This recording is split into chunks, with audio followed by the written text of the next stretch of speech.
I know this sounds absolutely insane, so bear with me. I, 38 female, have an unusual domestic situation. My best friend for my entire life has been Adam, 38 male. We've known each other since we were babies. Adam is gay. I was the first person he came out to, and he was my roommate for a long time after his parents found out and things got ugly. He married his husband, John, 39, who was also our close college friend. So we've all been tight for a long time. I've decided that I'm not the marrying type, but I did want to have children, and Adam and John also wanted a family, so we decided to kill two birds with one stone. We have two sons, young grammar school and pre-tween, both of whom are biologically mine, while Adam and John are each the biological father of one of the boys. It's worked out way better than we ever could have hoped. This year, we decided to go in together to get a bigger house and live together. The boys are getting to the age that they can do with their own rooms, and all of us adults have been roommates before, so we know we live well together. It would simplify things a lot. The boys love us all being in the same house, and it's a good arrangement for everyone. Adam's been talking to his parents for the last couple of years, and they're trying to repair their relationship. He's been feeling positive about it. He asked and we all agreed that they could visit the Saturday after Thanksgiving and meet the boys. Adam had already explained the living situation because we have always thought of the kids as all of ours, and the kids call us all their parents. It didn't occur to me that the bio-parentage would be an issue for Adam's parents. Things were okay, and everyone behaved until we put the kids to bed. I went to my room to give the others some space to talk. I heard Adam raise his voice a little, but decided not to get involved. Not long after, his mom knocked on my door and asked to talk. It boiled down to the fact that she and her husband wanted to know which of the boys was their grandson. They both favor me now more than Adam and John, so it's not obvious. I suspected something was up, so I told her she needed to talk to Adam and John about it. They refused to answer the question because both boys were their children, so she wanted me to. It turned into an uncomfortable situation.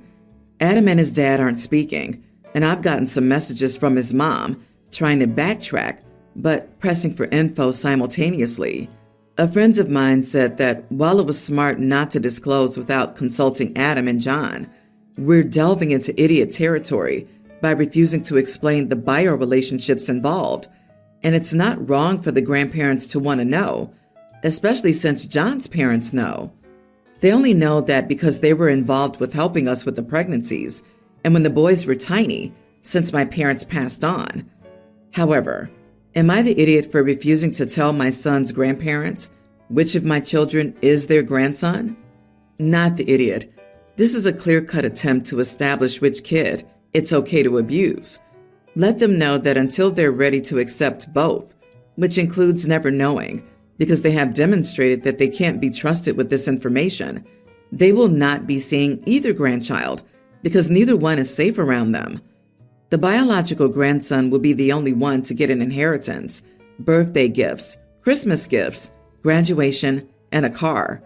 They will take a DNA sample the first chance they get. These people are gross. That's what I was thinking. I have a step-aunt who did a DNA test to prove her grandchildren weren't her sons. Boy, did that cause a huge rift when she kept bragging she did it.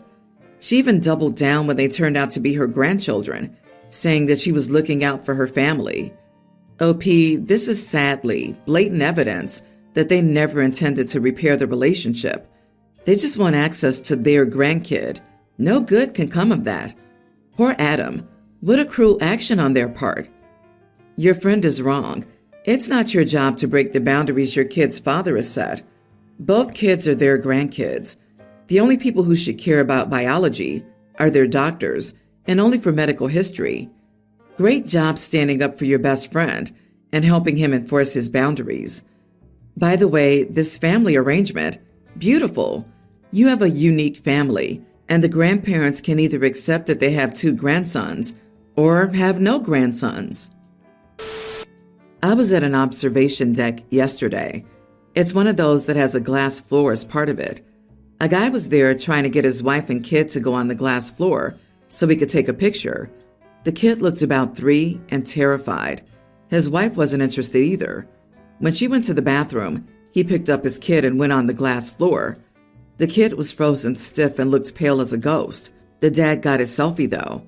When he walked by me, I was telling my boyfriend that if we got married and had kids, and he did something so idiotic and traumatizing to our kids, I would be angry. The guy overheard me and said I should mind my own business. I said I wasn't talking to him, but I did repeat myself and say that he was an idiot for putting his kid in such a scary place when the kid didn't want to be there. By this time, his wife had come out and heard us arguing. Then she got angry at him for doing this against their kid's obvious desire. We walked away, but my boyfriend said I shouldn't have started crap with some random guy terrorizing his kid. Am I the idiot? Not the idiot. He interrupted a conversation that you were having with your boyfriend. He chose to bring you into the situation, so you have the right to defend yourself in what you said in a private conversation. The guy was being a selfish idiot. Maybe you weren't the best source to hear it from, but he needed to hear it nonetheless. I believe the kid needs to hear it too. I mean, I agree OP's not the idiot, but this reasoning is so dumb, LMAO. If you have a conversation about someone who's within earshot, they definitely have the right to respond. OP absolutely started the altercation by talking about the dad, where he can overhear. Again, I think doing this is totally justified in this situation, but let's not act like the OP was minding their own business, LOL. You are the idiot. As a bystander stranger in public, you're a lot less qualified to judge how this impacts that kid than the dad is. He knows the kid's personality, expressions, ways of communicating, and how they've reacted in the past to being put outside their comfort zone. So you need some humility that your gut reaction about what this experience was like for the kid may very well be wrong, and the dad may be more qualified to know. Meanwhile, your behavior seems idiotic. You just happened to badmouth this guy within earshot rather than waiting until he was gone or talking quieter. Then when, of course, he hears you, you write him off that you weren't talking to him, which is doubtful if you said it so he could hear it. You weren't just talking to your boyfriend. You wanted this guy to hear, and you wanted his reaction. It just seems all about making yourself feel good based on confrontation. So 2 months ago, my daughter-in-law, 26 female, gave birth to my lovely grandson. My family and I are Bulgarian Orthodox. Before my grandson was born, I told my son and his wife that I was going to pay for all baptismal expenses and any childcare expenses for the first year, as long as they gave the kid an Orthodox name. They both agreed without much consideration. They named him David Antoine. David is the Orthodox name, and Antoine in honor of the uni professor who mentored both my son and his wife, and who sadly passed away during the global issue. The thing is, while my daughter-in-law converted to Orthodoxy, her parents are atheists of African origin, Ivory Coast, who moved to France. They really wanted their grandchildren to have a traditional Ivorian name. So 2 months ago, when the baby was born and they found out about the name, they threw a massive fit, directed primarily at my wife and I, name-calling, cursing, accusations, and frankly, I wasn't having any of it. I told them that they were insensitive and insulting to not only my religion, but also that of their daughter, to their daughter's decision, and to the mentor of both their daughter and my son. I told them they're uninvited to the baptism due to their behavior, unless they apologize to the parents of our grandchild. Both my son and his wife agreed with my decision. The baptism is next week, and while I've been in no contact with them, my son said that from the discussions they've had, they're still pretty angry and unwilling to apologize, but they said that they'll come to the baptism, whether I like it or not. My sister tells me I've been acting like an idiot towards them, and I should let them join next week if they show up. I maintain that they'll not be allowed at the after party. Edit. When I said they'll not be allowed at the baptism, I meant at the after party, which will take place in my home.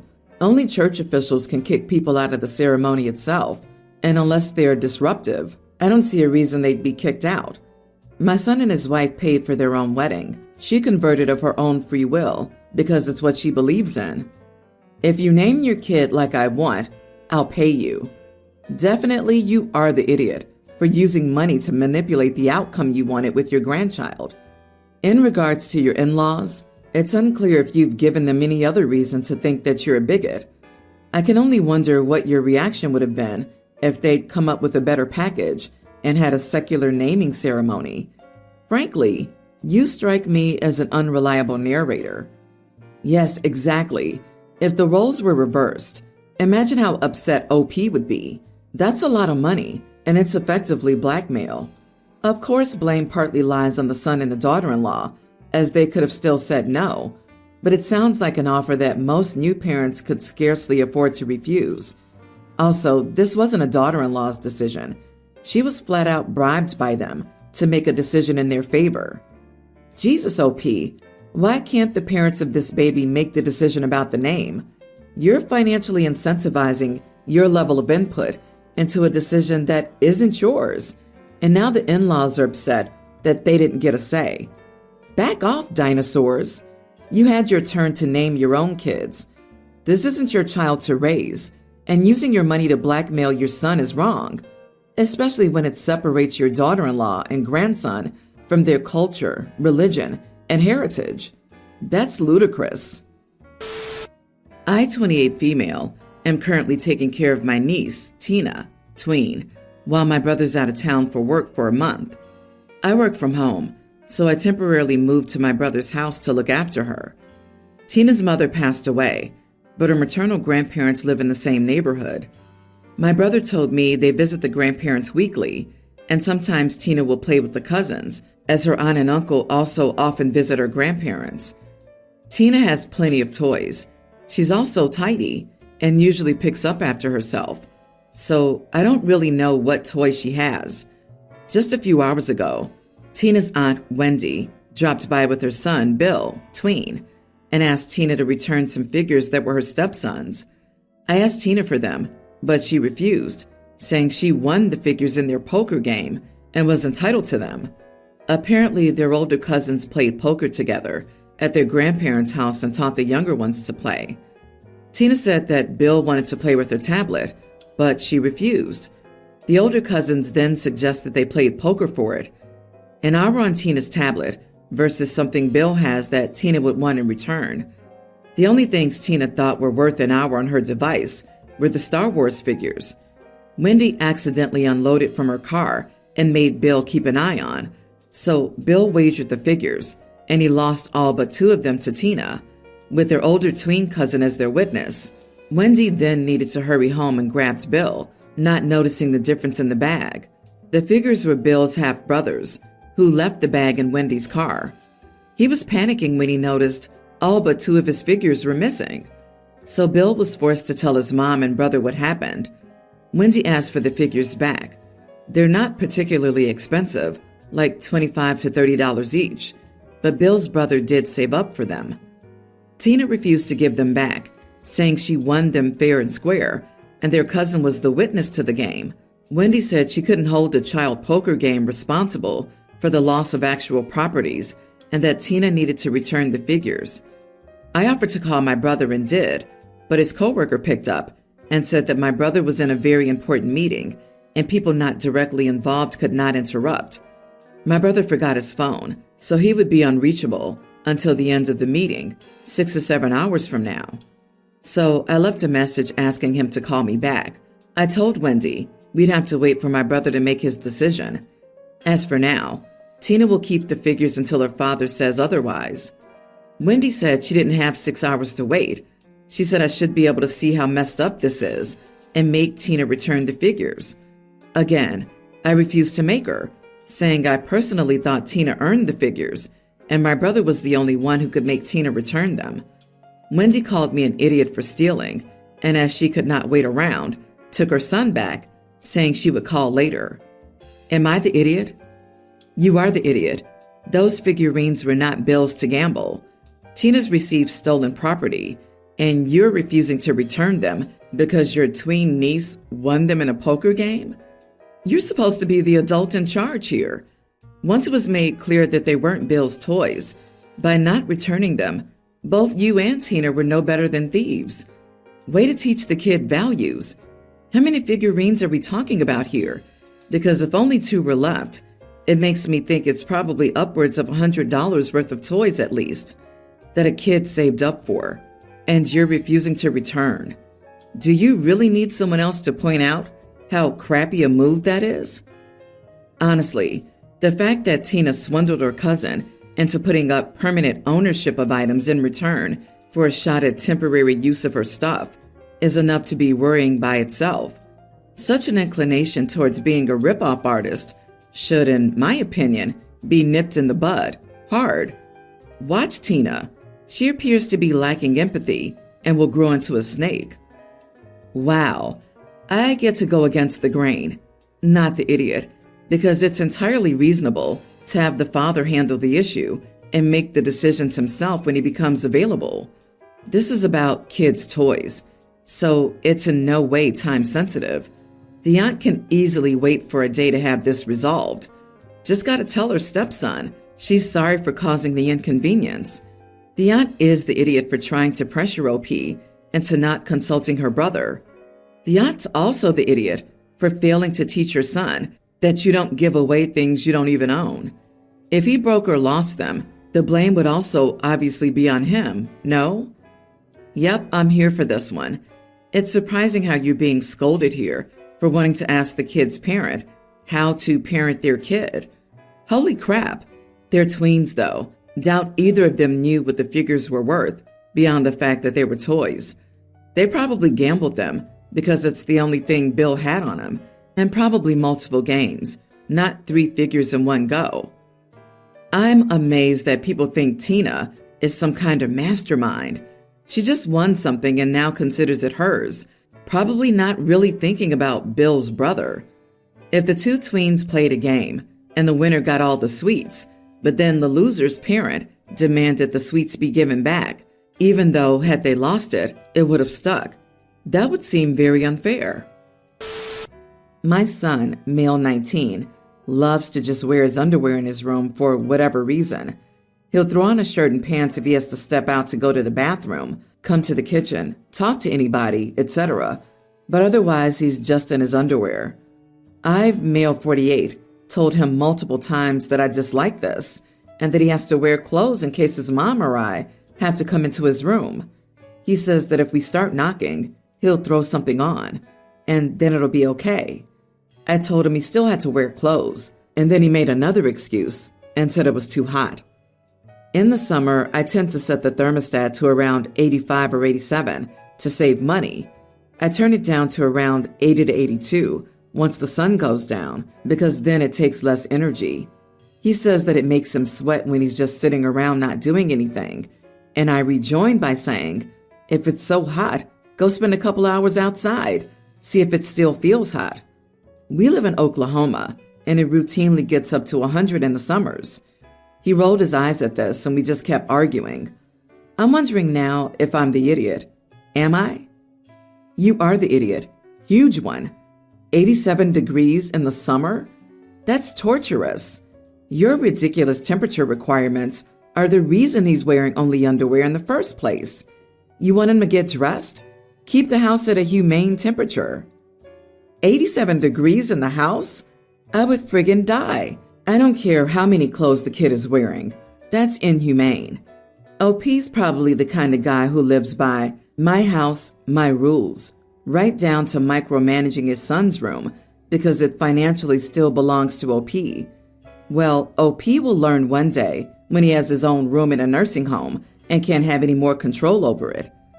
I'm not trying to be rude here, but this isn't how you treat someone you love. You need to see a therapist and figure out why you need to control your son's life down to the micromanagement level. There is no good reason why him sitting in his own room, his safe space, the only physical space he can call his, bothers you whatsoever. Go see a professional and repair what's left of your relationship with your son and use your dang air conditioner.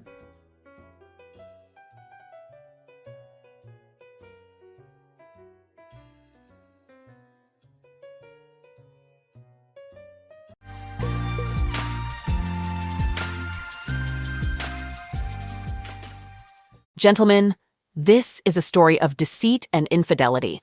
All those who cheat should remember that their dishonesty will eventually come to light, and they will face consequences. I got married when I was 23, and she was 21. We met in college during my junior year, and our connection quickly grew. It was clear from the start that we were meant to be together, so we decided to get married. After she graduated, I found a job near my hometown where I grew up. My parents ran a farm there, employing 8 full-time workers and 45 seasonal laborers. Both my brother and I were involved in the farm's operations while growing up. Let's call my brother Bill for reference. Bill, who is 3 years younger than me, opted not to pursue higher education and worked as a laborer on the farm for years, despite our father's attempts to give him managerial roles. He preferred being a farm laborer, doing his job diligently and receiving his wages. That's what he dedicated his life to until he tragically passed away from cancer earlier this year. The farm covers nearly 700 acres and includes 3 houses. My parents live in the main house, tucked away from the main road, which also serves as the farm office. My brother lived in a charming carriage house at the junction of the driveway and the main road. Meanwhile, my wife, children, and I live in a farmhouse about 3/4 of a mile from my parents and brother. To expand the farm and protect the farmhouse, my parents acquired the neighboring property through the Family Farm Corporation. As a result, all 3 homes are now owned by the corporation, and my brother and I lived there rent-free, which was quite advantageous. While my parents hold officer positions in the company, they structured it so that my brother and I would inherit the farm when they pass away. According to the arrangement, Bill is entitled to 45%, while I receive 55% of the inheritance. Due to my active role in managing the farm alongside my regular job, I was given controlling interest. Even though I didn't receive extra pay for this work, my family and I enjoyed the perk of living on the property without paying rent, with the understanding that I would eventually become the majority owner. This arrangement created a wonderful family atmosphere, and we all cherished our time living there. In terms of my children, my oldest is a 21-year-old girl, followed by a 20-year-old boy. We also have a 17-year-old boy, and our youngest is a 15-year-old girl. Life was truly wonderful for all of us. My marriage with Connie was filled with happiness and love. Our children were remarkable, my job was thriving, and the family farm was flourishing. With this background in mind, you can truly grasp the overall picture. Now let me delve into the matter that prompted me to share this post. Approximately 3 years ago, my brother received the devastating news of being diagnosed with cancer. Unfortunately, he had always struggled with prioritizing his own well-being and only sought medical intervention when his symptoms became unbearable. Regrettably, by the time his cancer was detected, it had already spread to various parts of his body.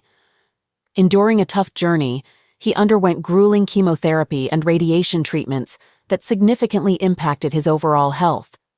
Despite the toll it took on him, he bravely continued with his work commitments. Earlier this year, we experienced the profound loss of Bill, and it was an incredibly emotional period for our entire family, particularly for me. Bill held me in high regard as his role model, and I was there to help him through the challenges he faced in life.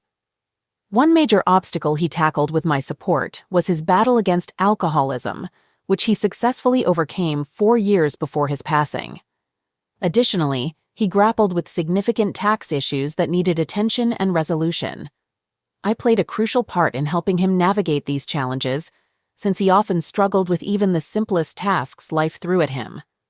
As a result, our bond grew exceptionally strong, and we became very close. My wife and children also had a deep affection for him. Even though they affectionately called him Crazy Uncle Bill, it's important to note that Bill wasn't unintelligent or lazy. Instead, he lacked the motivation and ambition to improve his life and circumstances.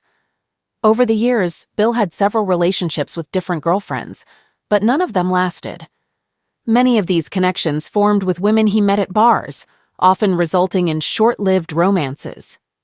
However, there was one instance when he dated a genuinely kind-hearted woman, and I had genuine hopes for their future together.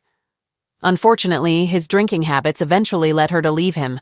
My parents wholeheartedly accepted Bill, loving him unconditionally just as they loved me. As per his will, Bill appointed me as the executor of his estate, giving me the responsibility of managing the distribution of his assets.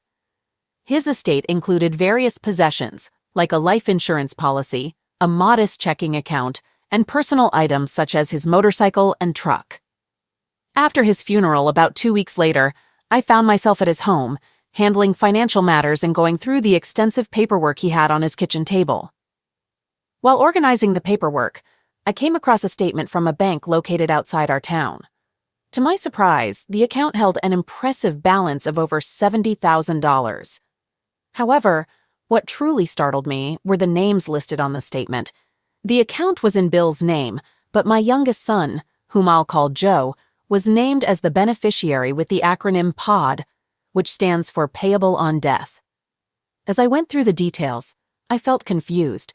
I couldn't help but wonder why my brother had chosen to set up the account this way. What was the reason behind designating Joe as the sole beneficiary when he didn't have a closer bond with Joe compared to my other children? In fact, if anything, Bill had a stronger connection with my other kids rather than Joe. My mind raced, trying to find answers, but I realized I couldn't come up with a logical explanation. After making this astonishing discovery, my initial thought was to inform my wife and parents, but I decided to hold off on sharing the news for now. The next day, I went to the bank, taking advantage of my role as the executor to gather more information. I learned that Bill had opened the money market account just a month after Joe was born and consistently made contributions to it every 2 weeks. As I pieced together these facts, I couldn't help but focus on the undeniable connection between Bill and Joe, which troubled and concerned me deeply. Thoughts about the possibility of an affair between Bill and Connie, and whether Joe might be Bill's son, consumed my mind relentlessly. These thoughts left me in a state of anxiety and obsession. That night, consumed by these thoughts, I returned to Bill's house. I was determined to find any clues that could provide answers.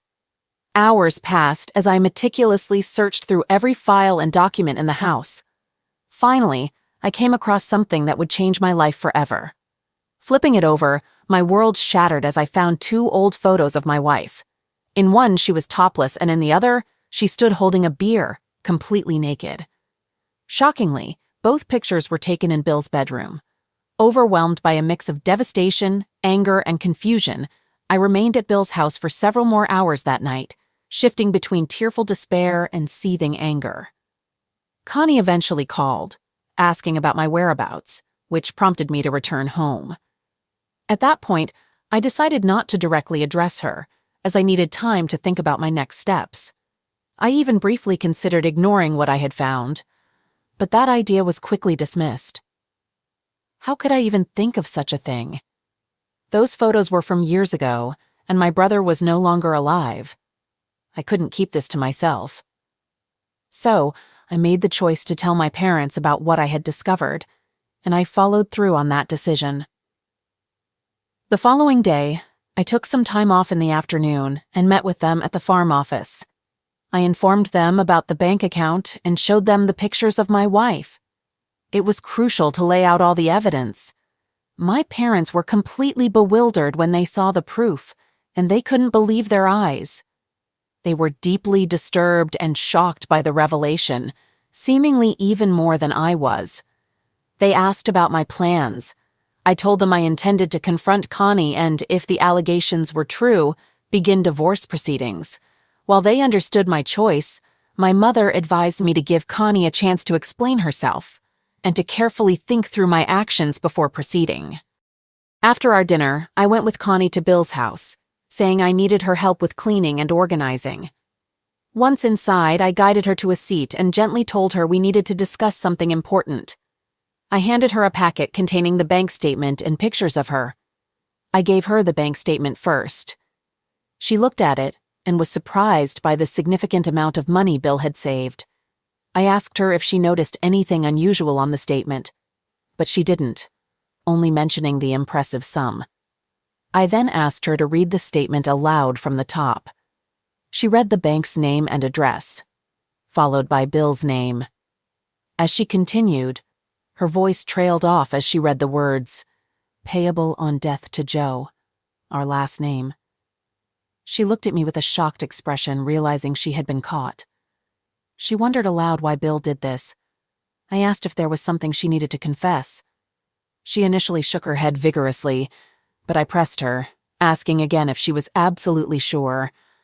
Reluctantly, she confirmed her previous statement. With a sigh, I took out the photographs and placed them in her trembling hands. Her body froze instantly, and tears started streaming down her face uncontrollably. She pleaded to explain herself, her voice choked with emotion. I told her to tell me her side of the story. She was so nervous that she rushed to the bathroom, where I heard her vomiting. 15 minutes later, she came out and confessed to her involvement with Bill 18 years ago. She admitted that having the affair was a foolish and selfish choice, emphasizing that it lasted only a few weeks. Connie claimed she realized the mistake quickly and ended it. She assured me that since then she had kept her distance from Bill and only interacted with him when other family members were present. I asked if Joe was Bill's biological son.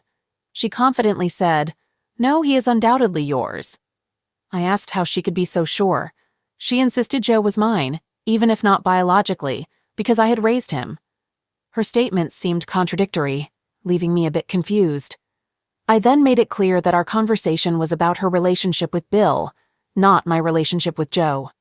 Despite her tearful pleas for forgiveness, I remained firm, offering no empathy or comfort. Instead, I got up from my seat and decided to leave. I told her not to return home until she had composed herself and looked presentable. I didn't want our children to see her in such distress, so I went home while she arrived about an hour later. Despite her persistent requests for a conversation, I firmly told her there would be an appropriate time for that in the future. We shared the same bed that night. However, when she tried to cuddle with me, I rejected her advances. Instead, I turned away and made it clear that I didn't want to share the bed with her. In fact, I wouldn't have slept in the same room as her. She silently cried throughout the night, struggling to sleep. The next day, I used my paid time off and went to the main house to meet with my parents. I told them about Connie's confession, and once again, they were shocked by the revelation. I confirmed that I intended to seek a divorce from Connie. When my mother asked if divorce was really what I wanted, I reluctantly admitted that it wasn't my preference. But after what I had learned, I couldn't trust her anymore and had no desire for any physical intimacy with her. After the meeting with my parents, I returned home and confronted Connie. I told her I wanted a divorce. Connie broke down completely, overwhelmed with emotions. She begged and said the affair had happened a long time ago. She insisted she was sure that Joe was my son. She pleaded with me, emphasizing her certainty. Once again, I firmly stated that Joe was not the main issue in our discussion. My love for him remained unchanged, regardless of his biological father. I made it clear that this betrayal was solely between her and me. The timing didn't matter.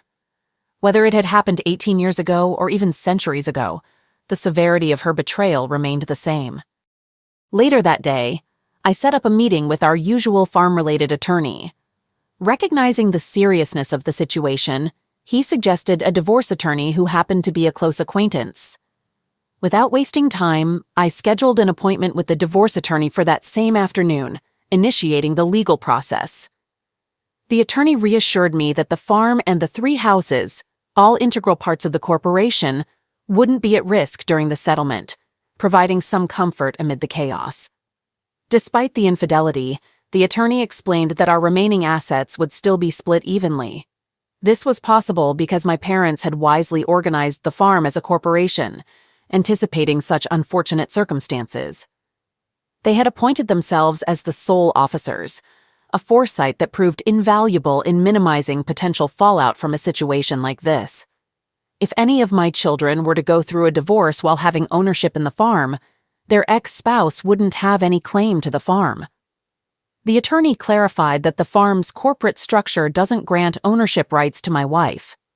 He also clarified that due to my wife's lack of employment outside the home, I might be required to provide spousal support for at least 5 years, possibly longer.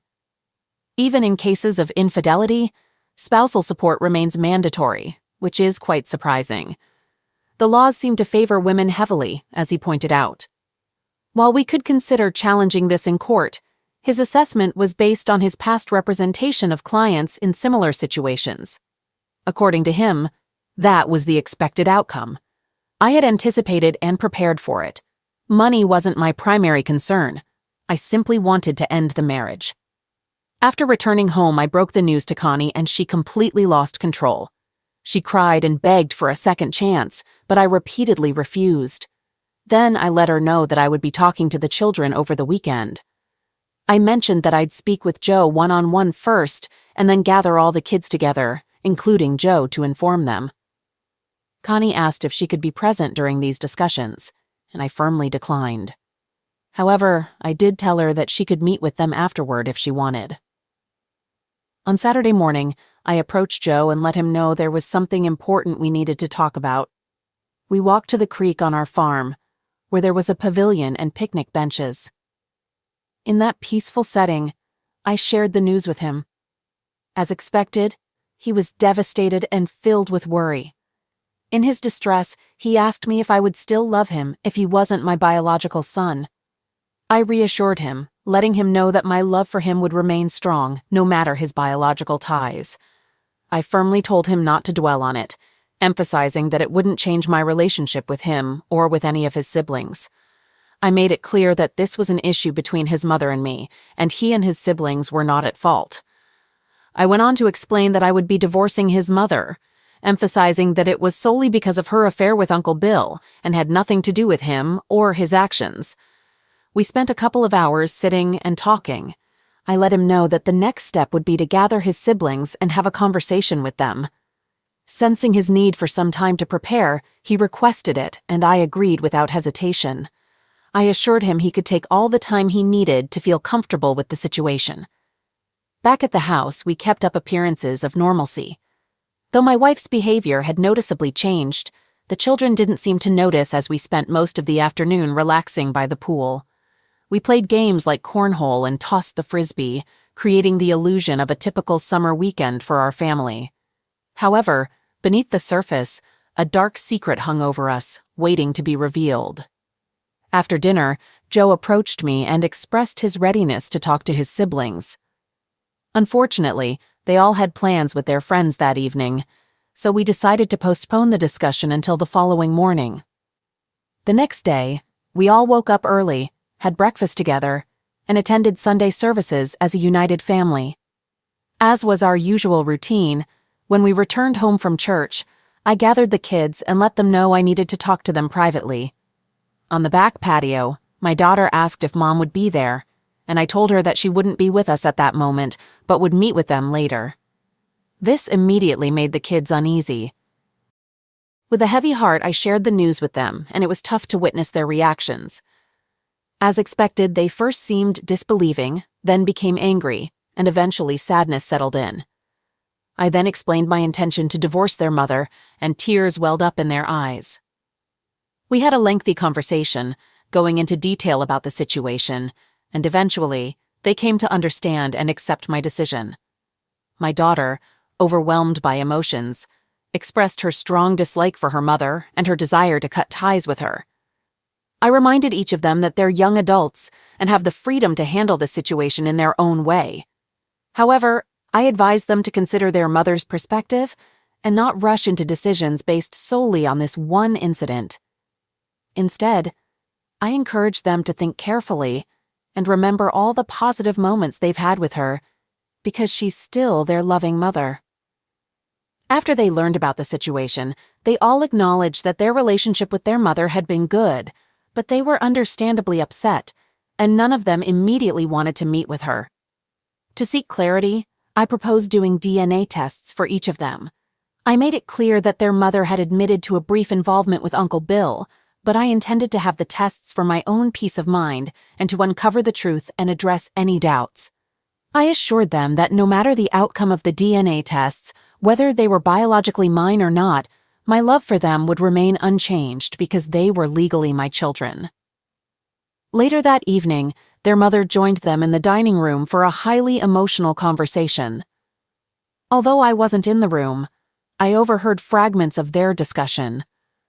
Ultimately, the children expressed their love for their mother. However, their perception of her had been forever altered, and it seemed unlikely that they would ever fully forgive her for what she had done to me and our family. This news was devastating for my wife, even though it was the consequence she deserved. After that night, she slept in the guest room until our divorce was finalized, a process that took almost 8 long months. Throughout this time, she pleaded with me daily to reconsider and attend marriage counseling, but I remained firm in my decision. 3 months after our divorce, we received an unexpected offer from a developer interested in buying the house where my family and I lived, as well as the adjacent 80 acres of land. The monetary value offered was substantial, leading my parents and me to make a practical business decision and accept the offer. Consequently, my wife, our 2 youngest children, and I relocated 60 days later. It was during this time that my wife found a 3-bedroom apartment in town to move into. The harsh reality hit her deeply during this period, causing her to fall into a severe depression that required multiple medications for treatment. As a result, I temporarily moved back into my parents' home. During this time, I decided to pursue my long-held dream of constructing my own home on the farmland. The opportunity arose, allowing me to bring my vision to life. Collaborating with an architect, we designed a beautiful mid-size log cabin with 3 bedrooms. After its completion, I now live in this dream house with my 2 youngest children. They also spend a few nights each week with their mother.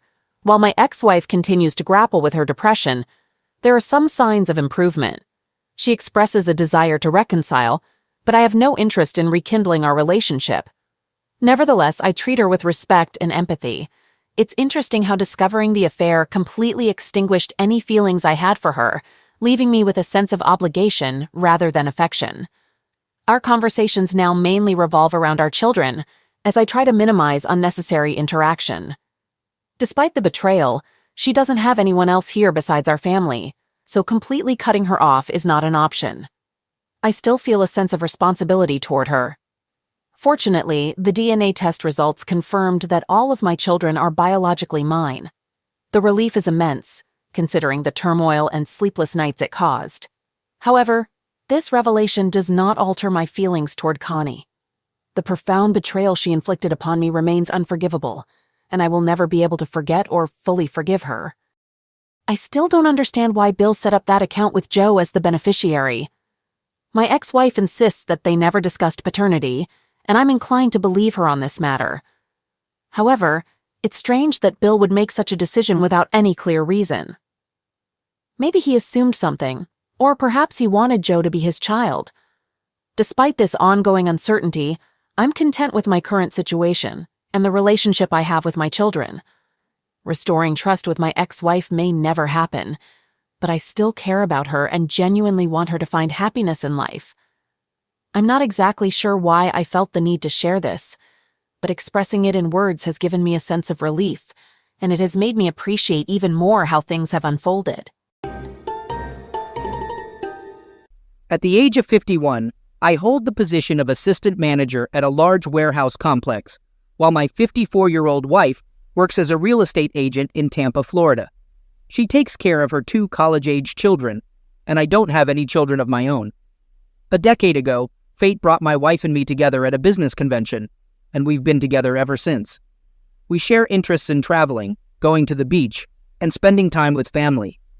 Giving back to our local community, volunteering at soup kitchens, and organizing food drives for those in need are significant to us. Making a positive impact on others' lives and contributing to society has been incredibly rewarding. My wife is socially active, frequently attending events and spending time with her girlfriends. Our bed life has been satisfying, but I occasionally felt uncomfortable with her tendency to excessively flirt with men in positions of authority. I distinctly remember an incident at a real estate event when she engaged in what I perceived as excessive flirting with a real estate developer. I voiced my concerns right after lunch. She explained that most of her interactions were work-related, and although she eventually apologized, I still had doubts about her sincerity. Over time, her outings with friends became more frequent, resulting in extended absences from home. lasting only a few days each time but occurring more often. Her group included my wife and 3 other women with varying marital statuses. As she told me, "I've always been someone who trusts completely until proven otherwise, and this extended to my trust in my wife." One evening after work, my wife called and mentioned bringing dinner home while unknowingly having me on speakerphone. Background noise indicated the presence of 2 other women in the car with her.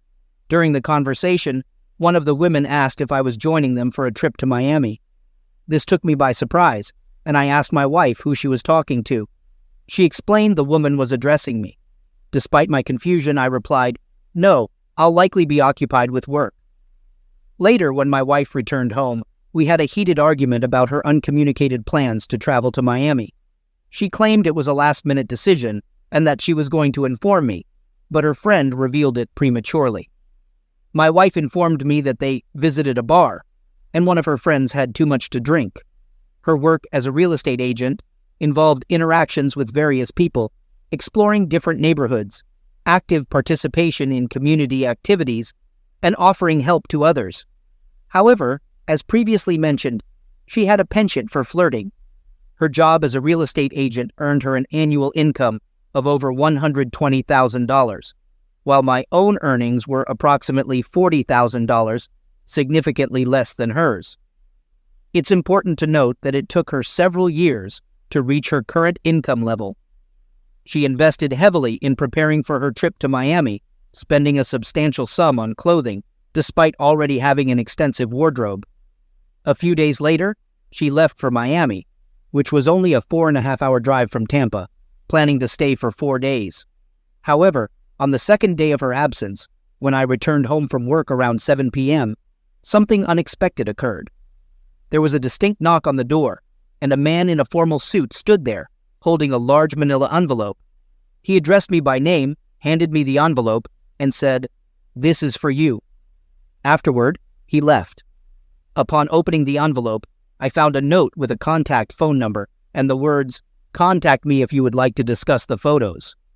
As I gazed at the first photo, it showed my wife seated on a man's lap, engaged in a passionate kiss with his hands on her back. They appeared to be in some sort of nightclub. The second photo depicted a scene by a pool where my wife and a man were sharing a passionate kiss. At this point, I decided to call the phone number provided on the note. During our conversation, I learned that the man was a private investigator who had been hired by another husband suspicious of his wife's infidelity.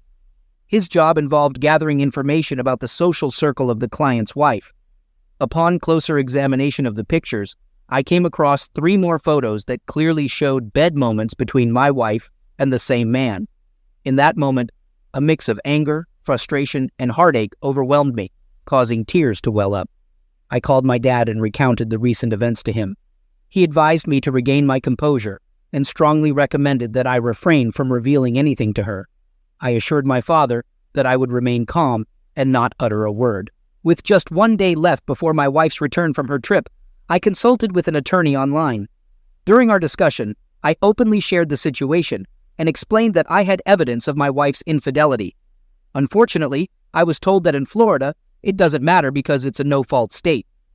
The attorney then asked how long we had been married, to which I replied that it had been over a decade. My plan was to hire a lawyer the next day while trying to maintain a sense of normalcy at home. However, when my wife returned from her trip, it unintentionally disrupted my well-thought-out plan as she had 2 days off. So, I had to delay my plan for a while. On the 3rd day, she returned to work, and I left the house after her. While she was away, I reached out to my father and Kenny for financial assistance to cover my attorney fees, and they agreed to help. I hired a lawyer and instructed them to start divorce proceedings, citing irreconcilable differences as the reason. Afterward, I packed my belongings, and with my father's assistance, I moved most of my stuff to his apartment using his truck. However, I hadn't yet moved in with him. I intended to stay until my wife was officially served with the divorce papers. 2 weeks passed, and surprisingly, she hadn't been informed. Another week went by, and she was finally served with the divorce papers while at work. Following this, my phone began receiving messages from her, including questions like, "What's going on?" I was at home that day when my ex-spouse from SUNY B called me. I asked my father to be present in our house since I didn't trust her, and he arrived just 5 minutes before her. As soon as she walked in, she immediately inquired why I had filed for divorce and what had prompted my decision. I pulled out the pictures from my bag and showed them to her, explaining that these were the reasons behind my divorce filing. She was shocked, covered her mouth, tears welled up, and she attempted to apologize. At that point, I no longer wanted to see her and told her that we would meet in court. As expected, she bombarded my phone with calls and texts, suggesting options like marriage counseling before the divorce hearing. She hired an attorney who did everything possible to contest the process. My attorney mounted a strong defense, resulting in a favorable outcome for me. I received $60,000 in equity from the subsequent house sale, as well as $900 per month in spousal support for 3 years. We divided the furniture, but I chose to give it to her. About a month later, I learned that my ex-wife had cheated on me before, though I was unaware of it. One of her close friends had considered telling me about the affair, but felt it wasn't her place. Later, she expressed regret for not disclosing it and apologized. I responded that if I had known about the affair, I might not have been married to her for a decade. 8 months have passed since my divorce, and during this time, my ex-wife has sent me text messages almost every week, inquiring about my well-being. However, I've decided not to respond. I've maintained my phone number, choosing not to change it because it's my prerogative. Even when she mentioned that her children were curious about me in one of her messages, it didn't prompt me to respond. The pain from this situation lingers, but I'm fortunate to have supportive friends who avoid discussing that tumultuous period. I'm on a healing journey and have recently started therapy sessions. Despite the heartache, I'm confident that I'll be okay in the end.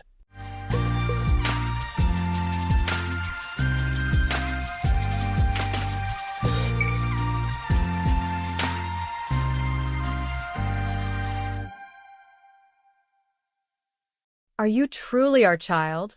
My father's incredulous gaze met mine, scrutinizing my report card as it lay open before us.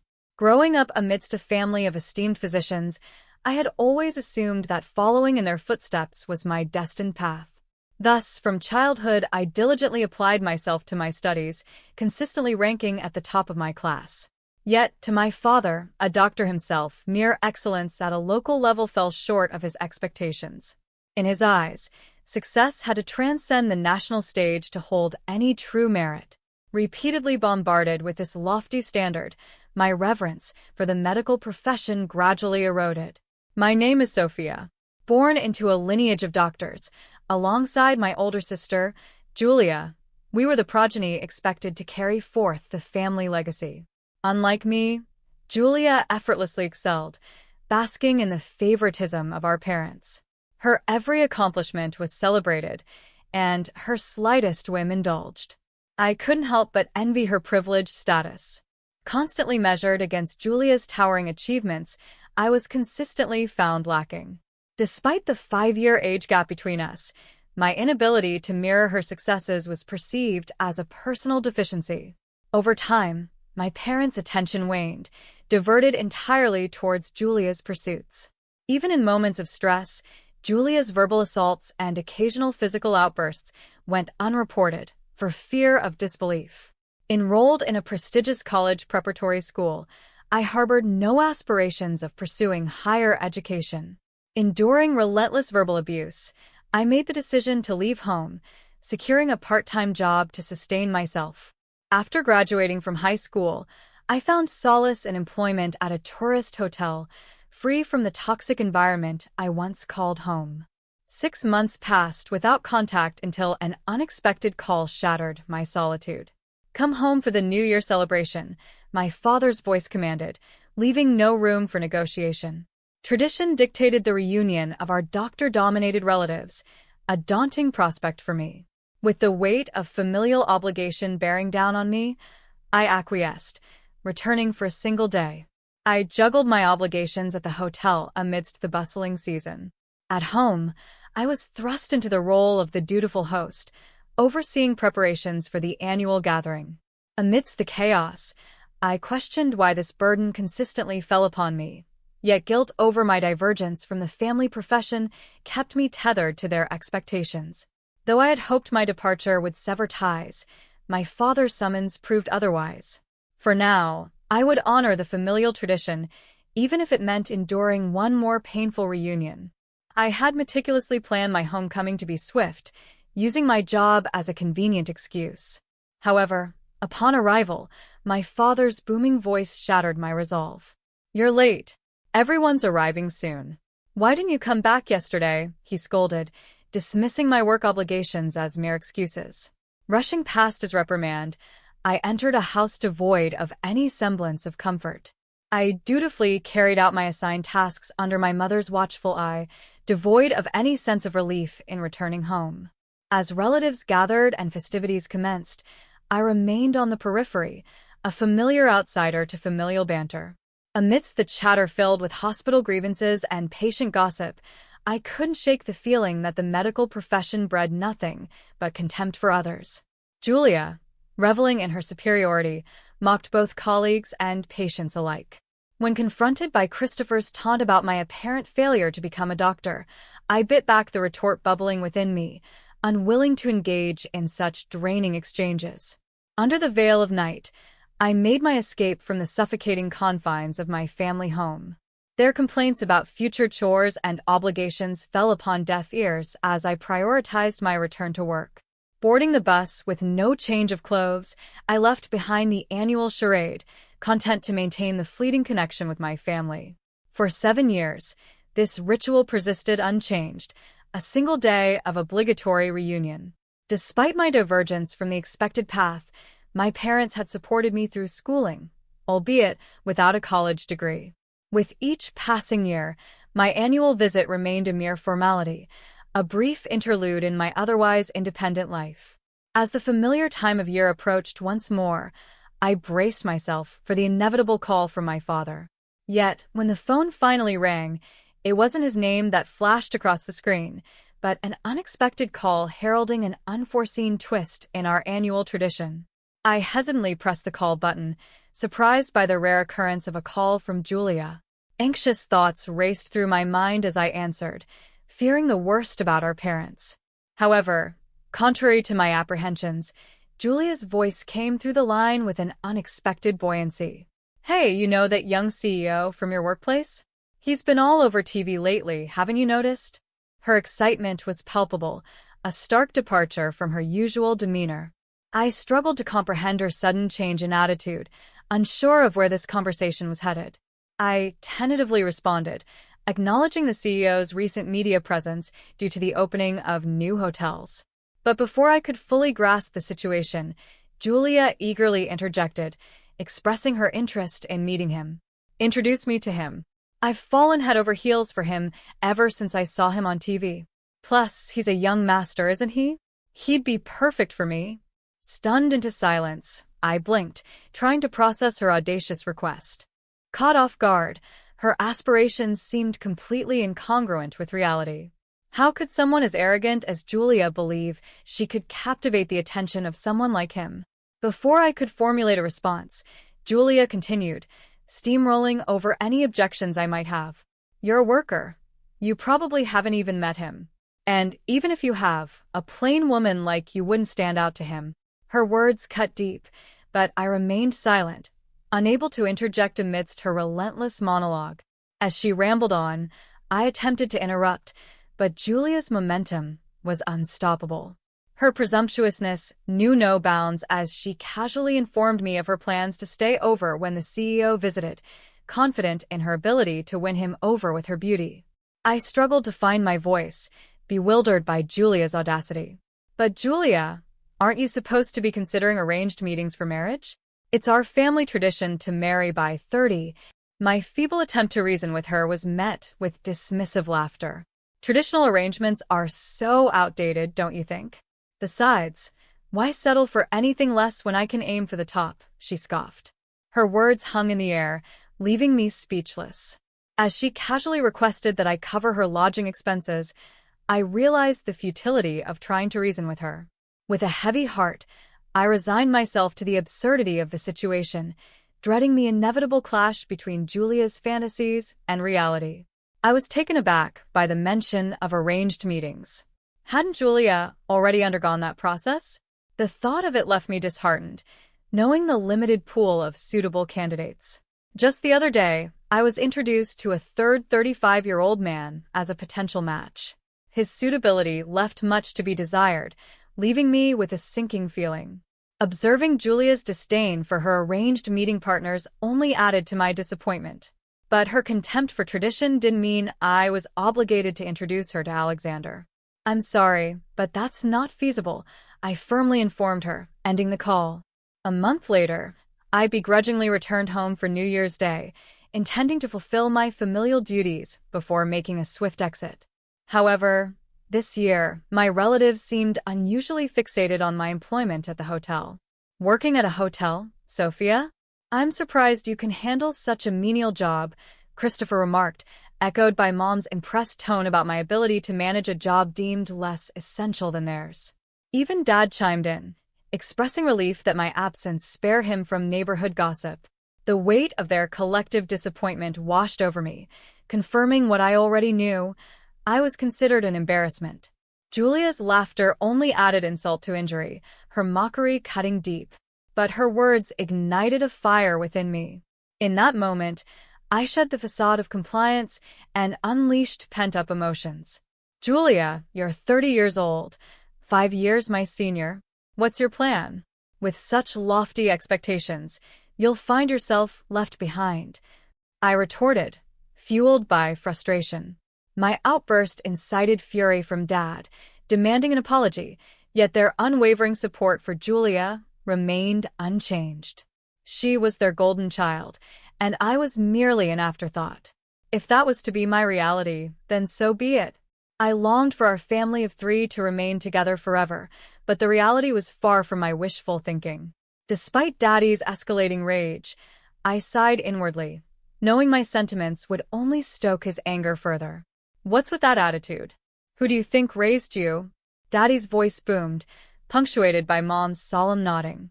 The echoes of their disapproval were mirrored by the relatives, their collective consensus a suffocating weight upon me.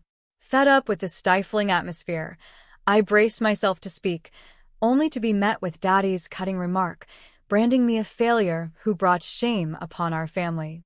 His mocking expression fueled my resolve as I gathered my belongings, ready to depart. "I won't be returning after this year," I declared firmly, my words hanging in the air as I made my way to the exit. Expressing gratitude for everything up until now, I stepped outside, the weight of my decisions settling upon me. As I reached the door, the sound of a car pulling up outside caught my attention. Peering out, I spotted a luxury car parked nearby. My parents and Julia emerged, their curiosity piqued by the arrival. To my surprise, the driver was none other than Alexander, the president of my company, the very person Julia had urged me to introduce. With a smile, I apologized for the delay, explaining that I was just leaving. "It's about time," Alexander replied, his smile hinting at an understanding that transcended words. With a casual farewell, I left my stunned family behind, their shock palpable as Alexander approached Daddy, leaving me to wonder about the unforeseen turn of events. "I apologize for the delayed greeting," I began, before leaning in close to Alexander. "He's my fiancé. We're getting married next month." The announcement hung in the air, met with a mixture of surprise and disbelief. "Huh. Was that Julia's voice, my parents, or both?" I chuckled. Though my intention to invite them to the wedding was non-existent, with no lingering attachment to this house, I doubted I'd ever return. It became evident that this wasn't the place for me after all. After Alexander's proposal, I felt compelled to explain my situation to him, shedding light on the strained dynamic within my family. His understanding was immediate, especially after hearing about the hospital's tarnished reputation, a subject Julia had also broached. Ignoring my family's stunned reactions, I continued divulging my involvement in a new hotel project near Daddy's hospital. During local research, unsettling truths about Daddy's facility surfaced, multiple medical malpractices and scams.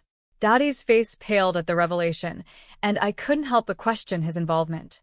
"Are you sure it's okay?" I pressed, referencing Julia's association with the hospital as well. According to locals, Their reputations were the worst, a damning reflection on our family. The weight of the situation settled heavily upon us.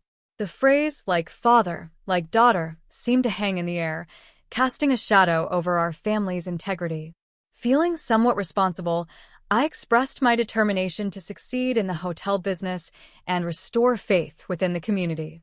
In stark contrast, Daddy and Julia appeared visibly shaken, their once assured fates crumbling under the weight of scrutiny and realization. I confided everything in my fiancé, Alexander, who, without unnecessary interruption, simply opened the passenger door. Our paths had crossed right after I left home, under the previous president's administration. Alexander, then the future president, worked alongside me in the field, and our camaraderie blossomed into a close friendship. It was later revealed that he had fallen in love with me at first sight. In stark contrast to past experiences of being overlooked, my hard work was finally recognized and appreciated. I took pleasure in my efforts, and Alexander seemed to admire that quality. When the opportunity arose, he stepped up as president after the previous one fell ill and proposed to me 6 months ago. His request for my support resonated deeply with me. Since accepting his proposal, I've delved into various areas of study, particularly focusing on business. I discovered a newfound enjoyment in learning, realizing that my aversion wasn't to studying itself, but rather to the narrow path I felt pressure to follow in becoming a doctor. Each new subject I explored only fueled my curiosity further. As I prepared to step into the car, Daddy's voice pierced the air with a familiar question. But with a smile, I calmly declared, "I'm no longer a daughter of this house. Goodbye." With that, I left my bewildered family behind, the car silently whisking me away. In the wake of the successful opening of the new hotel, I found myself engrossed in on-site management from day one. When the establishment reached full occupancy, my parents and Julia made an unexpected appearance. Daddy, spotting me amidst the bustle, called out, signaling their intention to stay. Despite my busy schedule, I found myself at a loss for words. Before I could react, Alexander intervened swiftly, escorting my family away. However, their stubborn persistence caused a scene in the lobby, leaving me torn between professional obligations and familial tensions. Feeling stuck in the midst of chaos, I sought assistance from a security guard to quell the escalating tension. Shortly after, a woman named Ruby entered the lobby. Recognizing me, she relayed the latest gossip. Rumors had spread like wildfire throughout the hospital, causing embarrassment for Daddy and Julia. Meanwhile, I stumbled upon a startling revelation about Mom's purported retirement. It turned out to be a cover-up for her forced resignation due to a scandal, a tidbit of information I accidentally overheard from Ruby. Frustrated by my family's repeated audacity, I took decisive action during their unwelcome visit to my workplace, promptly calling the police for obstruction of business. Their past behavior soon became the talk of the hospital, exacerbating its already dire financial situation. Eventually, the hospital was forced to close its doors, a consequence of the scandal and ensuing rumors. Not long after, passing by my family's former home, I noticed its vacancy, a poignant sign of their financial distress. Rumors circulated about Julia's failed matchmaking endeavors, perhaps spurred by the local gossip that ultimately drove them away. With a changed phone number and no intention of reconnecting, I severed ties with my family for good. With the successful launch of the new hotel and my upcoming wedding to Alexander, both my professional and personal life are on an upward trajectory, brighter than ever before.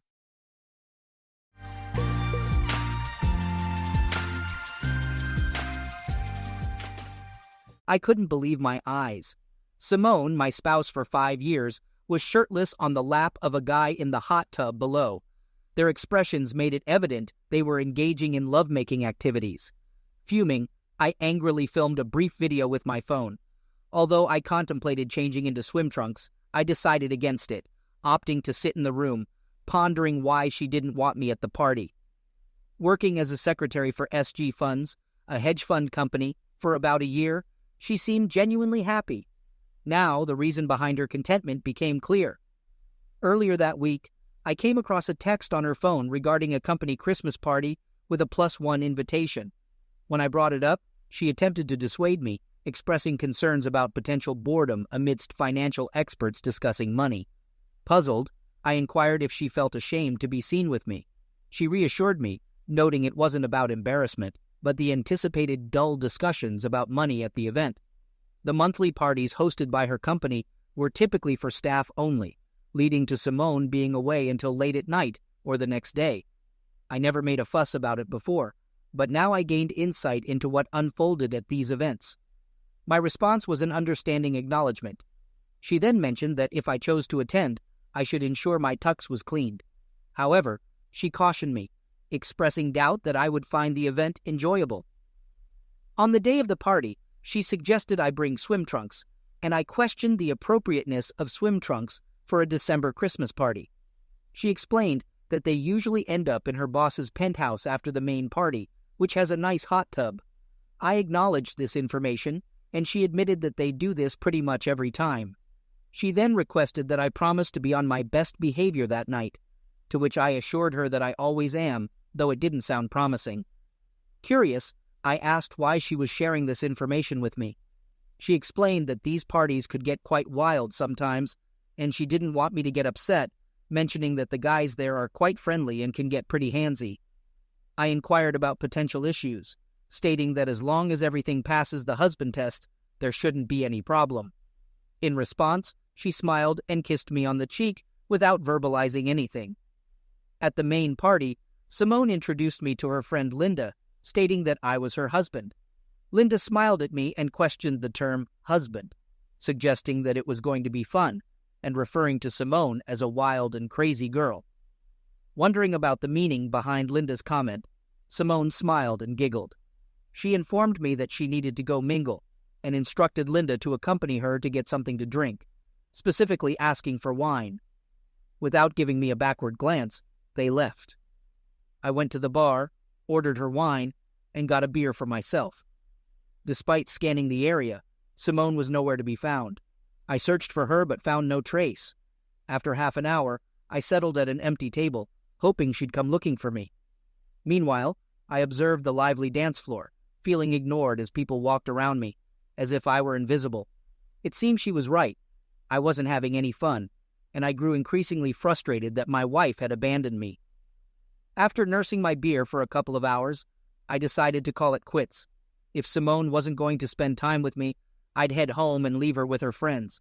As I walked to the entrance, Simone and Linda approached with 3 other guys, one with his arm around Simone's waist.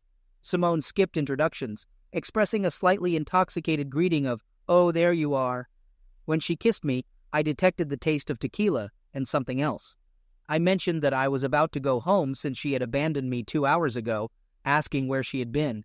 Simone blushed, avoiding eye contact as the guys smirked, and I chose not to confront them.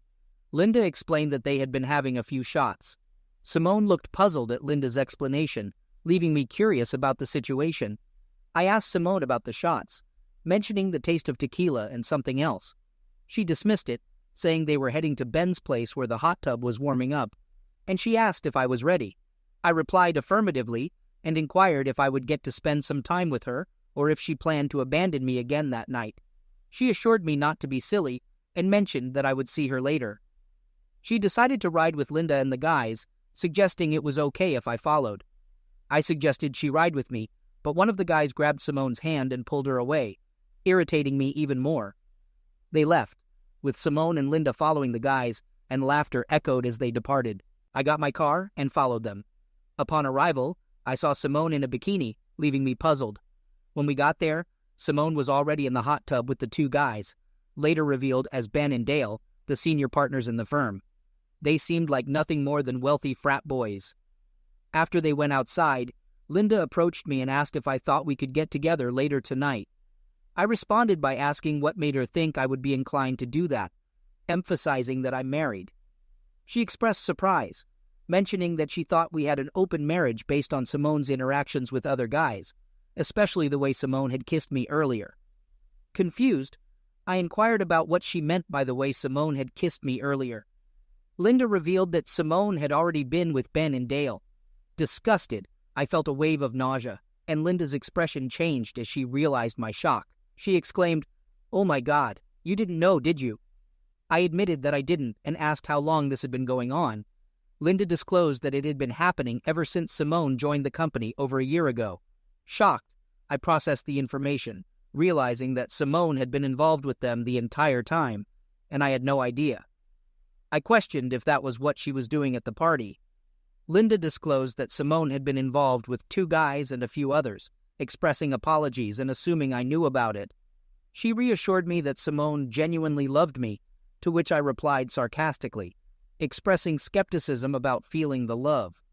Linda suggested I go upstairs and change, hoping Simone would keep herself under control with my presence. I scoffed at the suggestion, but headed upstairs. That's when I saw her with those 2 guys. Despite my love for her, I found it intolerable and decided to confront her, going downstairs. Simone greeted me as I reached the bottom of the stairs, questioning why I wasn't in my bathing suit and if I was joining them in the hot tub. I grabbed her arm, pulled her into a nearby room, and closed the door. Demanding to know if she would ever tell me about having an open marriage, I mentioned what Linda had told me and played a video on my phone showing her with the 2 guys in the hot tub. I questioned the situation, wondering if she aimed to humiliate me further after abandoning me at the party. Simone downplayed it, claiming they were just having fun, admitting to lovemaking acts with them, and asserting it didn't mean anything. Shocked, I disagreed, emphasizing that it meant everything. I took off my wedding ring and placed it in her hand, then removed her rings from her left hand. She asked what I was doing, and I told her I found her actions disgusting, expressing my current hatred towards her. I wished her a Merry Christmas, mentioned I would be seeing a lawyer about a divorce on Monday, and instructed her not to bother coming home. Despite her pleas and declarations of love, I remained indifferent, stating that I no longer cared about her desires. Asserting that I knew the truth and understanding why she didn't want me to come with her, I bid farewell to Simone and left. One of the guys, uncertain which one, called after me, questioning why I was leaving so soon and complimenting Simone. I replied casually, saying she was now theirs. Leaving the penthouse, I went downstairs to my car and drove home. Simone began calling and texting me, but I ignored her attempts to reach me. Upon arriving home, I deleted her messages and blocked her number. I changed out of my tux, grabbed some trash bags, and started tossing her clothes and things into them. I put them into her car and pulled it out of the garage. I removed the garage door opener and changed the code so she couldn't get back inside. By then, it was about 2:30 a.m., and I was dead tired. I fell on the bed and instantly went to sleep. I woke up the next morning to the sound of our house phone ringing. I picked it up without thinking. "Yeah," I said when I answered. Simone called, requesting me to come and get her. I responded that she was no longer my concern. She pleaded for a conversation, but I insisted that any communication could go through my lawyer. I informed her about her car being in my parking space with all her belongings packed, and then I hung up. Despite her immediate callback, I disconnected the house phone, having no intention of encountering her face or hearing her voice again. I fell back on the bed and went to sleep, plugging the phone back in. When I got up that afternoon, after I finally woke up enough to be coherent, I looked and saw that her car was gone. Good. Maybe she finally got the message. I started looking online for a divorce lawyer and read all I could find about the divorce laws in our state. This was a community property state, but we didn't own any real estate, so that wouldn't be an issue. We had no children, so there would be no child support. She made as much, if not a little more than me, so I didn't think there would be any alimony. I also found that while most divorces in this state were no fault, there was a provision to file on the basis of infidelity, cruelty, or misuse that would make the divorce more costly and take more time to resolve. But I didn't care about that. After looking, I noted the number for one Jenny Hawkins, attorney at law, and decided to give her a call on Monday. While making notes, my cell phone rang, and I noticed an unfamiliar number. Considering it could be Simone or anyone else, I chose to answer.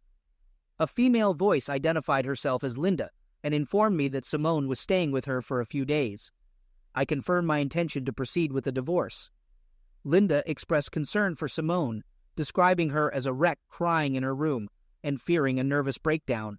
I remained indifferent, stating that Simone brought it upon herself. Linda inquired about any lingering feelings I might have for Simone, to which I responded with current sentiments of hatred and disgust. I emphasized that Simone had been unfaithful for over a year and had the audacity to publicly humiliate me, leading to the conclusion that our relationship was over. Linda mentioned that Simone loves me, and I responded skeptically, asking about Simone's actions after I left and the duration of their stay at the penthouse. I questioned if she slept with Ben and Dale again, seeking clear answers. Linda acknowledged that they all got together after my departure to console Simone, suggesting I could have enjoyed the evening if I had stayed. I expressed disbelief, asking where people like her came from, and then ended the call, saying goodbye. After hanging up, I noticed 2 text messages from unfamiliar numbers that arrived early in the morning after I had gone to bed. Upon checking, I found videos attached to them. One message stated, "Missed one hell of a party, bro." I played the video and witnessed Simone engaging in lovemaking activities with 3 men at the penthouse. While Ben and Dale were recognizable, the third person was unfamiliar.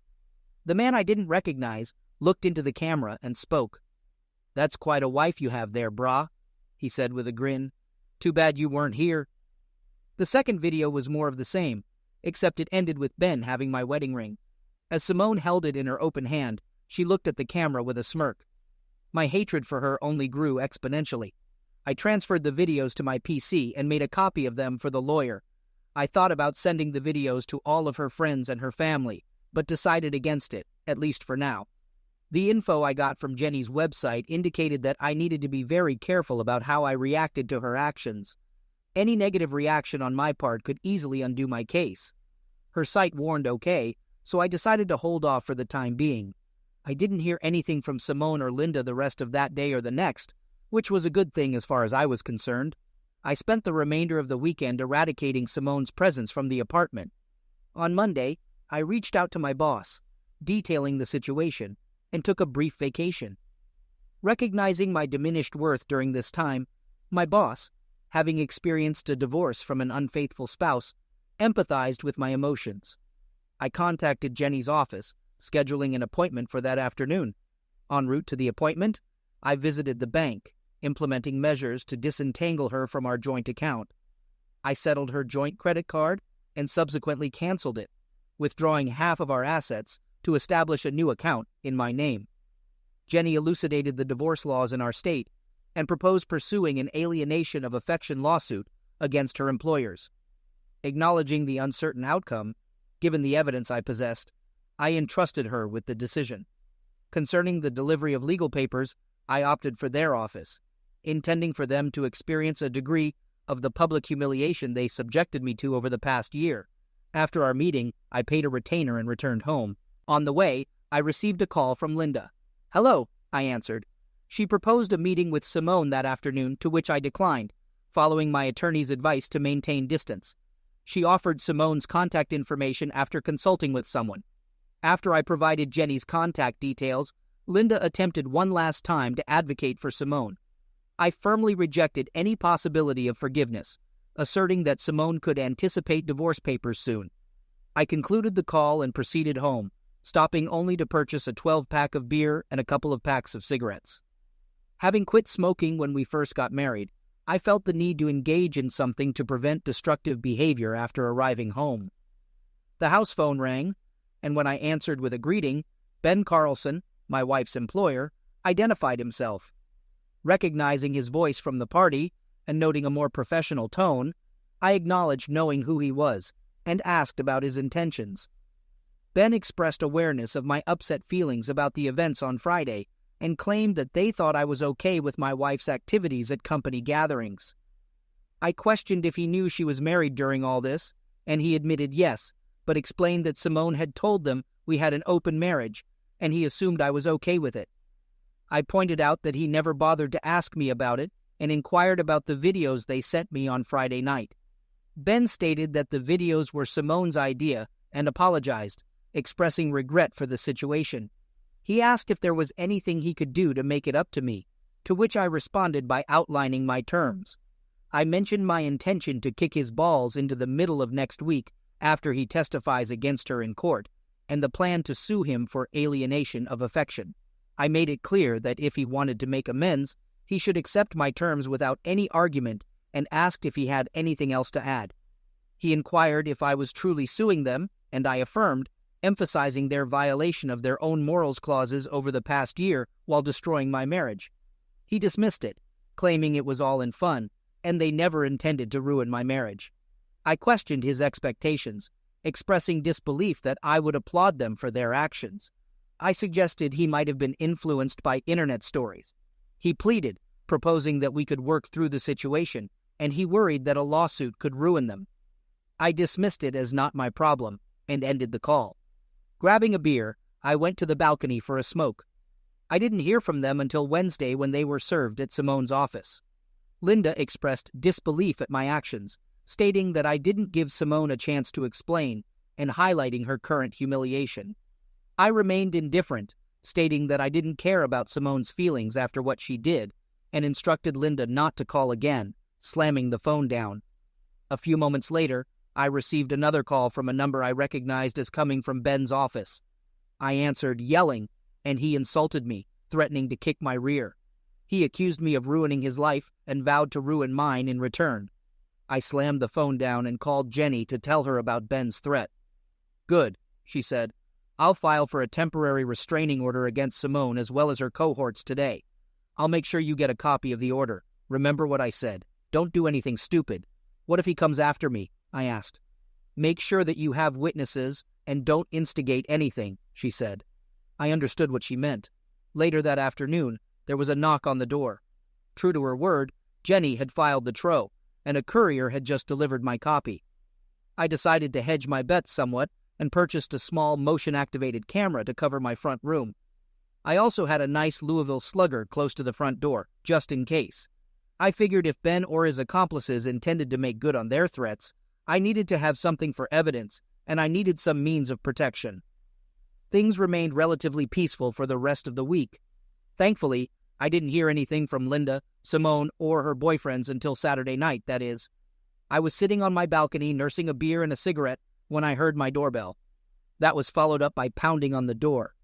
I ground out my cigarette and went into the front room and looked out the peephole in the door. Sure enough, it was Ben, and I could discern someone with him as the pounding on the door continued. He shouted for me to open up, claiming I was violating a restraining order. I informed him that I was calling the police, and he protested, yelling for me to open the door. I continued dialing emergency, and when the operator answered, I explained the situation at my door. The operator informed me that they had received multiple calls for that area and dispatched cruisers to my location. They advised against opening the door until the officers arrived, and I thanked them before ending the call. The pounding on the door continued, and I wondered if Ben was going to break it down. Clutching the bat tighter, I waited and heard a commotion. Looking through the peephole, I saw 2 large police officers putting cuffs on Ben and the other man with him. The officer knocked on my door, identifying themselves as police. I opened the door, and Ben looked at me as the officer led him back to the cruiser, yelling threats. The officer asked if I knew him, and I nodded, showing him a copy of my TRO. He read it, spoke into his radio, and informed me that they would be taking them downtown for the night. I explained my story, and he thanked me for the cooperation, expressing that he didn't think Ben would give me trouble for a while. I closed and locked the door, then returned to my balcony with a fresh beer. The news of Ben's arrest hit the papers the next day, with the headline reading, "Hedge Fund CEO Arrested." Over the next few days, articles revealed that several clients were leaving SG due to the company's involvement in ruining employees' marriages, impacting their bottom line. I thought, good. Returning to work the following Monday, it was challenging, but I managed to get some work done. After about 3 weeks of no contact, I received a call from Jenny. She greeted me and asked how I was holding up. I replied that I was doing as well as could be expected. Jenny informed me that Simone had obtained an attorney and they petitioned the court for marriage counseling. The judge had agreed, ordering 6 sessions starting that week. I inquired if they could mandate marriage counseling, and Jenny affirmed that they could.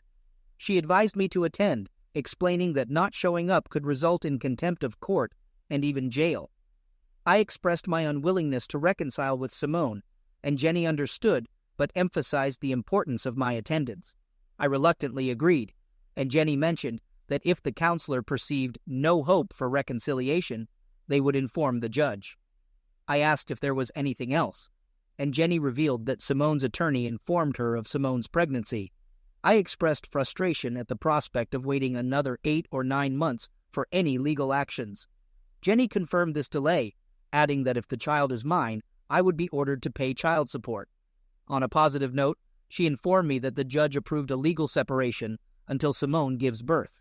I sarcastically commented, and Jenny provided the counselor's address, wishing me luck. I noted the information on my calendar. I decided that I would make it clear in no uncertain terms there was no way I would ever reconcile with the cheater. When I got to the counselor's office, I was ushered right in.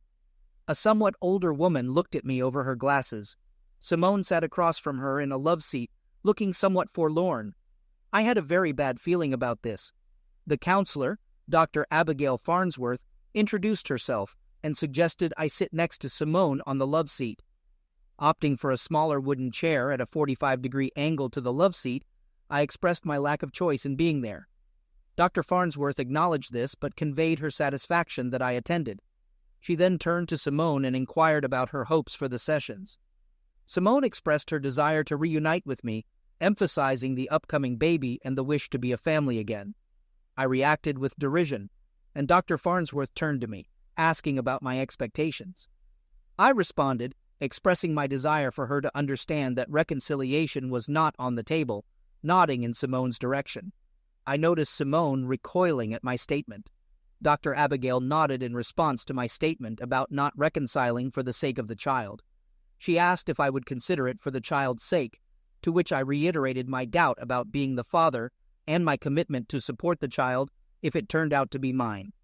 However, I firmly stated that reconciliation with Simone was out of the question. In response to her repeated question about the child's sake, I took out my phone and showed Abigail the videos that were sent to me, hoping to convey the depth of betrayal.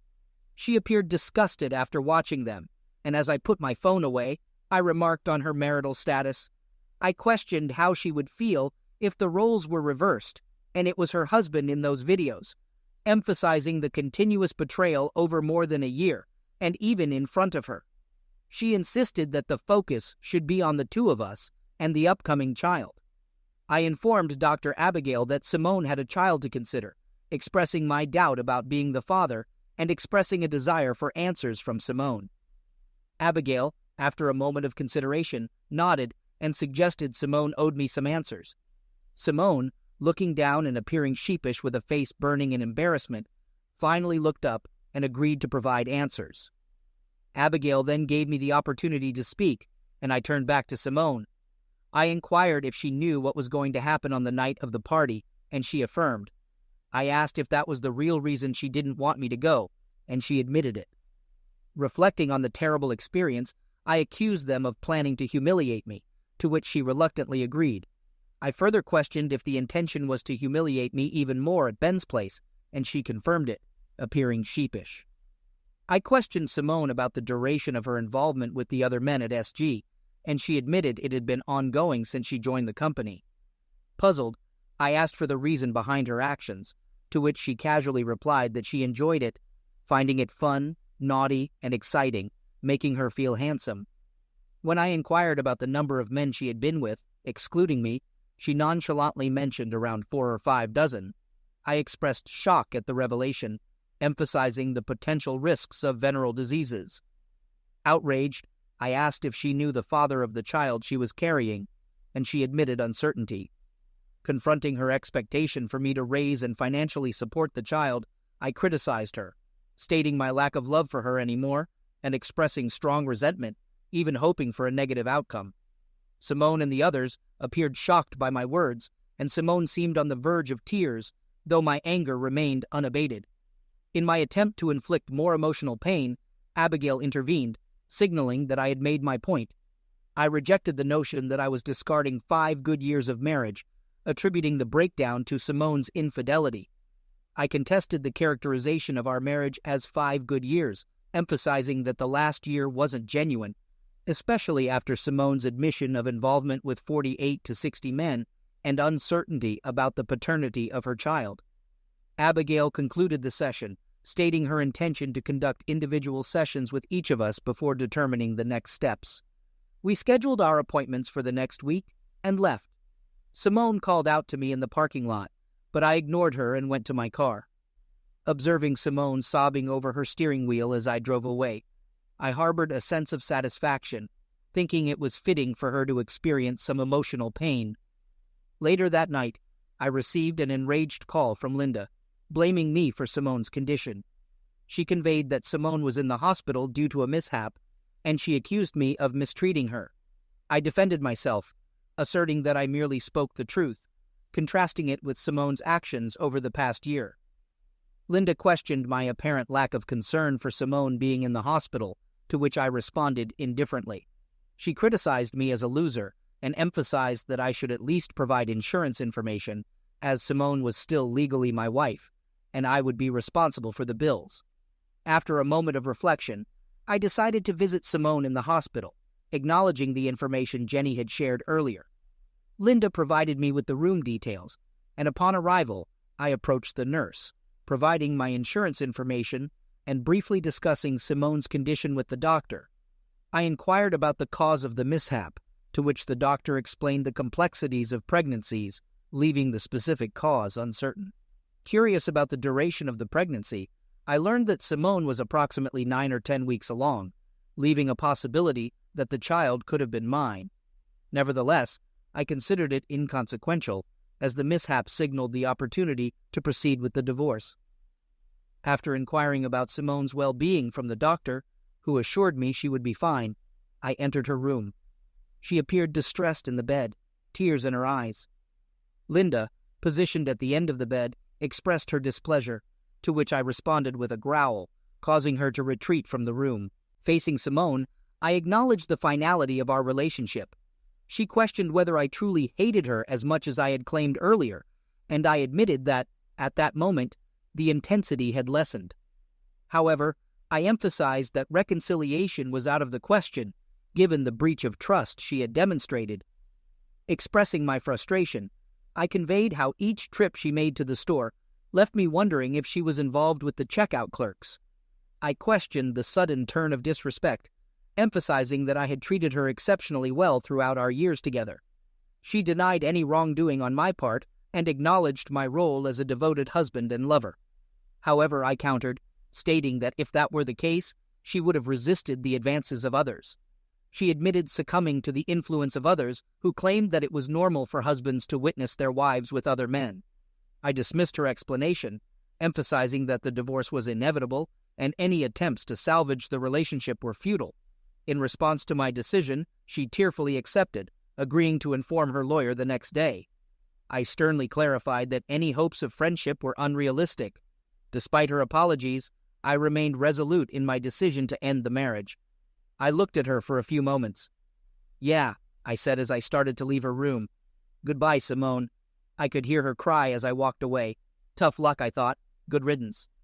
A few days later, I received a call from Jenny. True to her promise, Simone abandoned all objections to the divorce. Abigail wrote a report stating that reconciliation was impossible. She suggested I undergo anger management. However, the judge concurred and made a similar recommendation. Although she stopped short of making it a court order, Jenny managed to secure settlements from SG funds as well as Ben and Dale. About a month later, she handed me the largest check I had ever seen in my life. "That's minus my fee, of course," she said. "Certainly," I replied.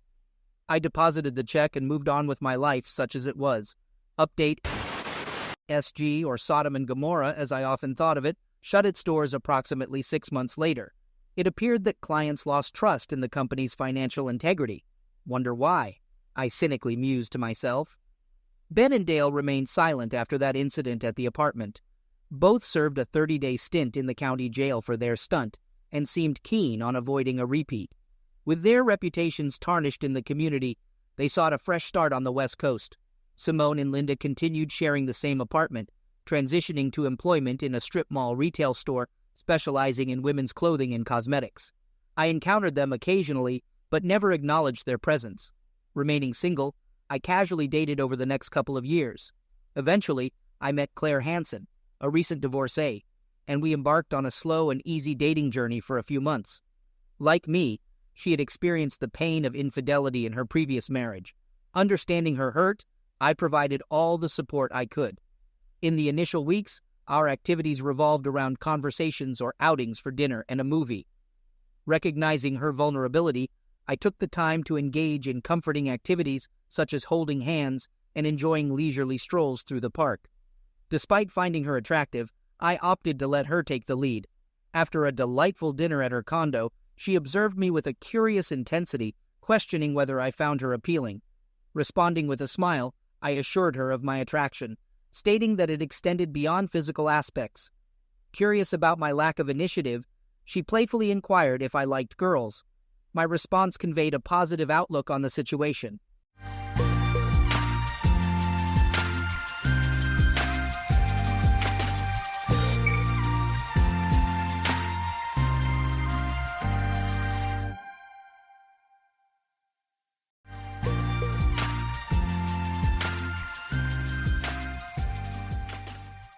Cheaters often leave their search history unattended. Monkey branching, or moving from one relationship to another, is considered cheating. This happened to me about 10 months ago, just before our wedding. She got cold feet, and we almost called off the wedding. She expressed uncertainty about marriage without providing a clear reason. We talked a lot, and I gave her space, and she stayed with her parents for a few days. After a week or two of hesitation, we had a conversation, and she confirmed that she wanted to be together. We got married in the summer of 2021. A few months later, she started a new job, and she became interested in a guy she found funny. She shared many stories about him, and I started feeling uneasy.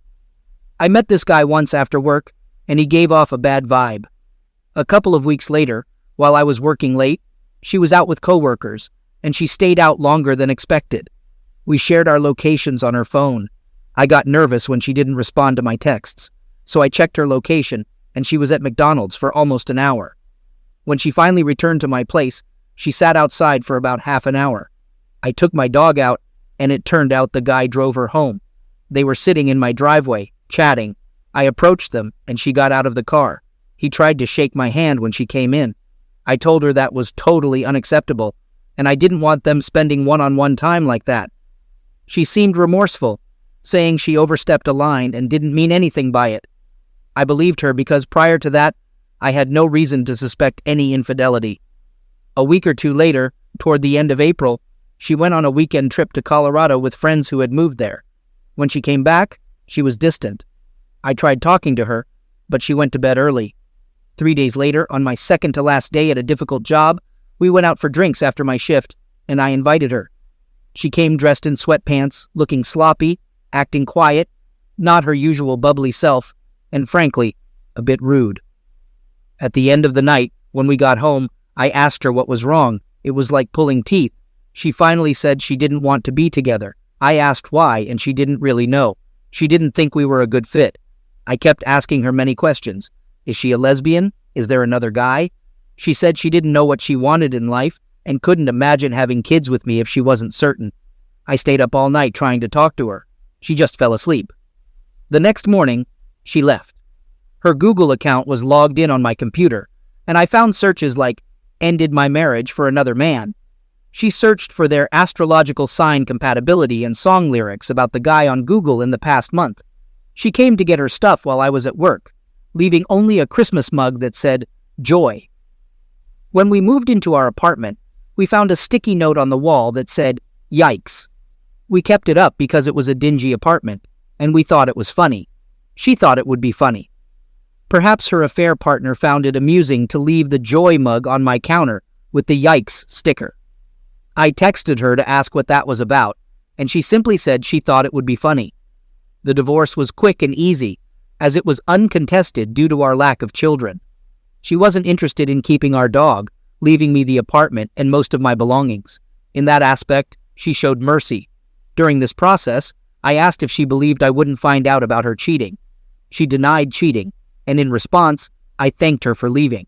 I didn't know what kind of person she was, and I wouldn't want to be married to someone who behaves like she does, someone who disrespects marriages, frequents strip clubs, and abandons their spouse. This is my first time sharing my story here. Since August, we've had no contact, and honestly, I don't think she cares. I'm slowly reaching a point where I don't care either. It took me a long time to move past the shock. My New Year's resolution is to leave her in the past, stop dwelling on her, and focus entirely on myself. Easier said than done. Since then, I've lost 20 pounds, hit the gym several times a week, and seen muscle gains. I joined a Bible study and attend church weekly. I traveled to Colorado with my brother and have now booked a trip to Europe. I had 6 weddings to attend this year, including my sister's. These were challenging given what happened, but I attended all of them. My new job has been great. I've had many dates, but I haven't found anyone I feel compatible with yet. I'm scared I won't find that person. Part of me is relieved she left. I'm not sure I would have had the strength to leave without knowing she was pursuing something else.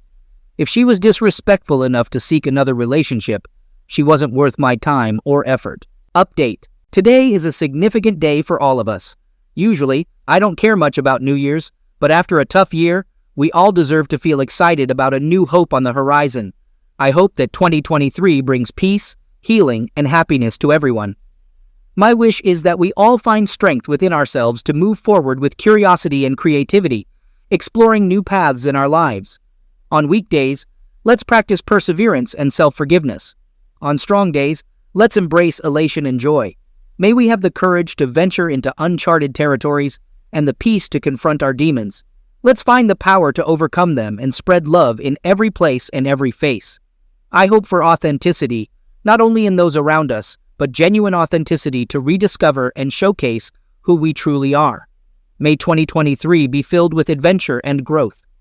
Let's climb out of this dreaded abyss and discover not only our true selves, but who we were meant to be.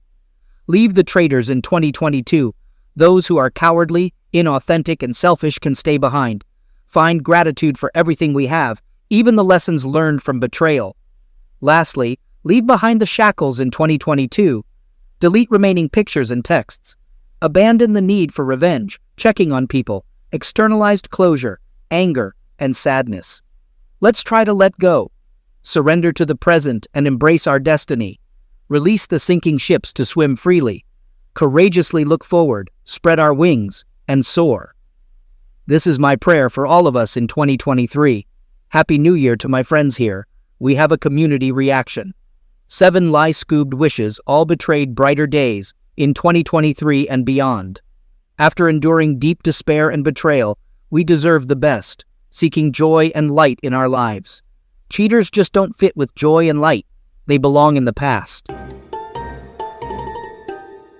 Second story. I've been married for 16 and a half years to my 21-year-old wife, and we've had our share of ups and downs. When I first met her, she was the nicest and kindest woman I'd ever encountered. Strangely enough, I told her she would be my wife just 2 minutes after meeting her. Our 2 kids mean the world to me. However, after our second child, she became distant, depressed, and changed. I assumed it was depression, but she refused to explore it and suggested couples counseling. During the recession, when money was tight, I was working 4 jobs and a side business just to make it another month. Affording counseling was challenging, especially when she wouldn't communicate. She'd have good and bad weeks, sometimes being great and other times mean and disrespectful. Eventually, when things stabilized, I urged her to go to counseling with me. Reluctantly, she agreed, but I don't think she enjoyed it. The counselor, however, echoed what I had been saying. I can't fix what I don't know. She requested more help around the house, which I provided. Since 2015, I've worked 3 jobs, managed household chores, and things improved for a while. Yet she became mean again, often snapping at our daughter. Concerned about the impact on our child, I told her I'd never divorce her, committed to making our marriage better for as long as it took. However, I think because my daughter is so much like me, she was taking her anger out on her, and I can't allow that. So if she wanted a divorce, that's what we do. The next day she said she wanted to try and make it work, and for a few years things were good. She even went to a doctor and got prescribed antidepressants, but insisted on the lowest dose. Fast forward to 2020, and she went right back to being mean and disrespectful. Worse, there was total disdain in her voice whenever she spoke to me, and a look of disgust whenever I showed up somewhere. It hurt. Closeness was never a problem with us, and we both seemed to enjoy each other. but when she'd get in those moods, she'd withhold. Still, I remained faithful, even though as a bartender, I had many offers. At one point, my sister assumed I had been cheating because she knew my wife wasn't close for so long. I told her I'd never do that. So now we're here. Last month, after a wedding, we were at a hotel, and I was hoping to fool around when she told me flat out, "I don't want you. I think we should get divorced." We agreed to do it, but hold off until after the holidays for the kids. She fell asleep. 10 minutes later, I laid in bed with tears pouring down my face for 3 hours. I thought it was going to be the most pain I'd ever felt. Then there's today. A week ago, she had to go to a party for my daughter's softball team at midnight. She wasn't home, so I checked our Life 360 app, and she was at an Applebee's. Weird, but I thought she met her friend for a drink after. Thing is, she was there till 1, but they closed at 12. I asked where she went, and she said some bar with the people from the party. Never said Applebee's, which was strange. 2 days later, she said her boss told her she had to put a password on her phone because of work emails. Now, I was suspicious. Today, her mom called and asked if I could help her husband move a rug, so I went to help. When I was done, I stood outside and looked on the Life 360 app to see if she had left work. She had, so I decided to try something. My wife has a bad habit of needing to talk on the phone when she drives, so I called her. She was short and said she had to go because she was talking to her mom, who was standing right in front of me. Okay, I went home. When she got there, I asked how her mom was and if she had told her I had seen her today. She said she hadn't and asked where I saw her. I said, at her house. When I called you, her face dropped. She attempted to give some weak excuses, but eventually confessed that she had been seeing someone for a few months. So, before we decided to get a divorce, I was completely shocked. 10 minutes later, she acted as if nothing had happened. I'm not sure whether it was to avoid tipping off the kids or simply because she didn't care that she hurt me, but I suspect the latter. I couldn't talk to anyone about it because we've kept our decision to divorce a secret. So, my kids didn't catch wind of anything, and we had to attend the Christmas village tonight, so we were out all night. My kids sensed that something was wrong with me, but they just thought I was in a bad mood. My son even said, "You sound hurt. I'm unsure about what I'm going to do." The idea of divorce was already incredibly stressful, and I unintentionally lost 20 pounds in the past month. I need to figure out how to go through this without losing my house. Over the last 15 years, I've been paying off her $10,000 in credit card debt, $15,000 in student loans, and a $44,000 car. Now, I might owe her at least $40,000 for the house. It's going to be painful, but I believe I can handle it. I was finally starting to mentally prepare for the divorce, and then this betrayal hit me like a ton of bricks. In the last month, she's hurt me more than I ever thought possible.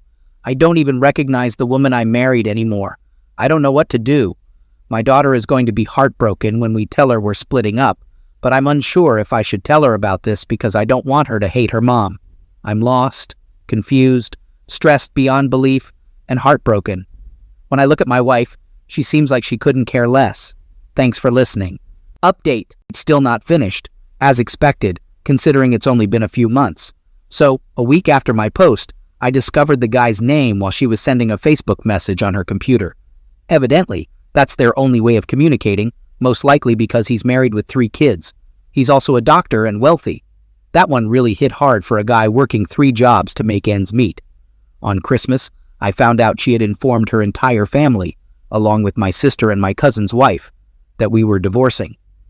Meanwhile, I hadn't told anyone yet, fearing it might get back to my kids before the holidays were over.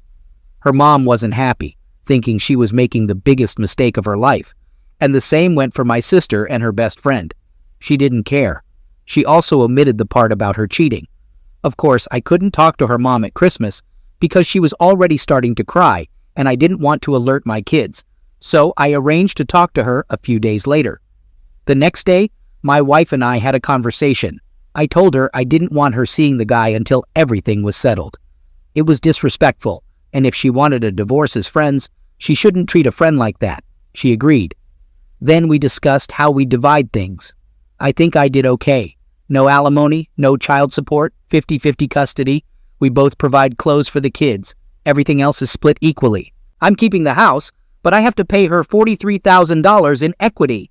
In the end, she walked away with about $40,000.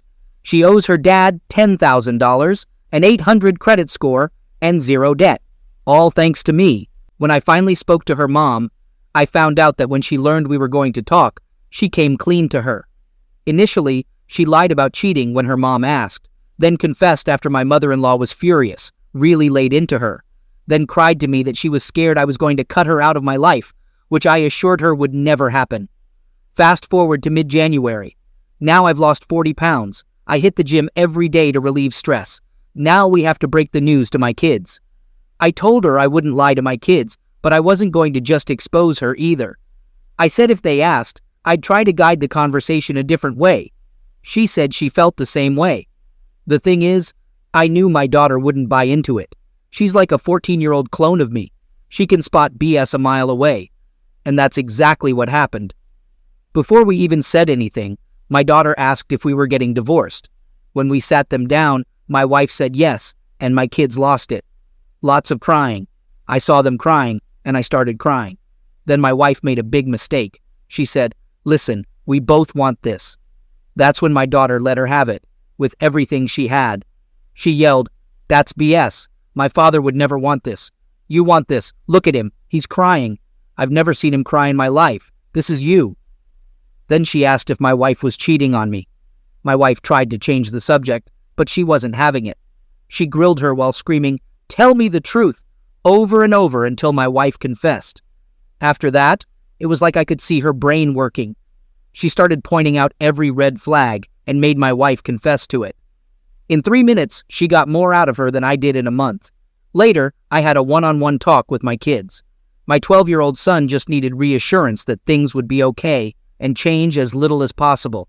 He's dreading when everything finally concludes. My daughter shared that she was crying for me, not herself, because of how hurt I had to be.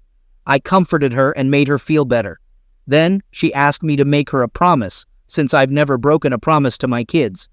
She requested me to promise that if, after all of this is over, my wife loses her new house and needs a place to stay for a while, I would let her stay here. Despite everything going on, she looked out for her mom. I couldn't refuse. When she talked to her mom, she asked her to promise to stop talking to the guy. However, she broke that promise after 2 weeks. Since then, she's been sneaking around and seeing him for short periods at places like Target. We had a major argument, and again she agreed to stop seeing him, even though she still talks to him. Apparently, she has developed feelings for him now. As I said, my daughter can't be fooled, so she'll eventually realize her mom broke that promise. There's no need for me to tell her right now. Currently, I'm in the process of refinancing my house, and she's searching for a house of her own, with her rich aunt co-signing for her. Hopefully, she'll find something soon. Also, one more thing, and I know this might be controversial. Yes, I have evidence. And yes, I know everything about this guy now, but I've decided not to tell his wife. I'm not proud to admit it, but my motives are entirely selfish and self-serving. The fact is, if I tell her, they might get divorced, and then when my wife leaves, she has a ready-made relationship waiting for her. A wealthy guy who, even after divorce, will still be rich, taking her on expensive dates, nice vacations, and helping with her bills. Meanwhile, I'll be struggling. As much as I want to hurt this guy, I want to hurt her more. When she leaves, her sneaking around is over, but his isn't. They won't be able to go on dates, and she'll see how much of a side piece she really is. They'll only be able to meet at her house, and he'll have to leave as soon as he's finished. He won't be giving her any money because it could tip off his wife. Now that she has feelings for him, she'll see if he's willing to leave his wife and family for her. I'm betting he won't, but if he does, fine. He'll have to be the one to have the courage to do it. I'm not going to do his dirty work for him. That's what happened with her rich aunt. She had an affair with a married man, the wife found out and left, and she moved right in, going from a broke single mom to a millionaire. That might happen with my wife, but I'm not going to help make it happen. Update. I assured my kids that I'd keep their lives as stable as possible, and I've stuck to that. In August, we finalized the divorce. While still here, she searched for houses but got outbid 16 times. I discovered a house nearby she liked, spoke to the owner, and he let her have it without other bids. It feels good knowing my kids are just 30 seconds away. The divorce agreement was a win for me. No alimony, no child support, 50-50 custody. I kept the house and paid her the equity, was able to refi before interest rates skyrocketed. Over the next few months, I refurnished my house, focused on my kids, and stayed positive. I continued going to the gym and working. It's been good. I've been friendly with her throughout, which put my kids at ease and helped them get used to everything. She even joined us for Thanksgiving and Christmas Eve at my sister's. People might think I'm crazy, but letting go of ill will and helping my kids celebrate the holidays normally makes me happy. Financially, I'm doing great. I'm unsure about her situation. She wasn't great at budgeting. We're supposed to split costs for the kids, but I end up covering more, which is fine. In December, I met a wonderful woman who lives an hour away, divorced with 2 kids. Due to the custody schedule, we see each other a few times a month, but she makes me happy. I don't know about my ex's dating life or if she's still seeing the guy. I know she's been with others, but I don't ask. One night she went out and got jumped, which, I won't lie, made me laugh. As for the guy she cheated with, I've told some mutual friends. One couple I have friends with saw him with his family at a function and started having a conversation in front of them where they mentioned my name and that I knew about the affair. They said I knew who the guy was but hadn't done anything yet. Then they started saying stuff like, "Man, if he decides to go after him, they won't find that guy's body for 50 years and crap like that." Just laughing and watching him sweat without letting on they knew it was him. I don't think my ex ever told him I knew about the affair, so that was probably a nice surprise for him. I'm sure I'll run into him eventually. Not sure how that will play out, but I'm not going out and seeking it. So, 16 months after D-Day, I have a new girlfriend, a great relationship with my kids, and a happy work life. Physically, I'm in great shape, and financially, I'm doing well. It couldn't have worked out better for me. For those going through it, stay positive. Don't let resentment take over.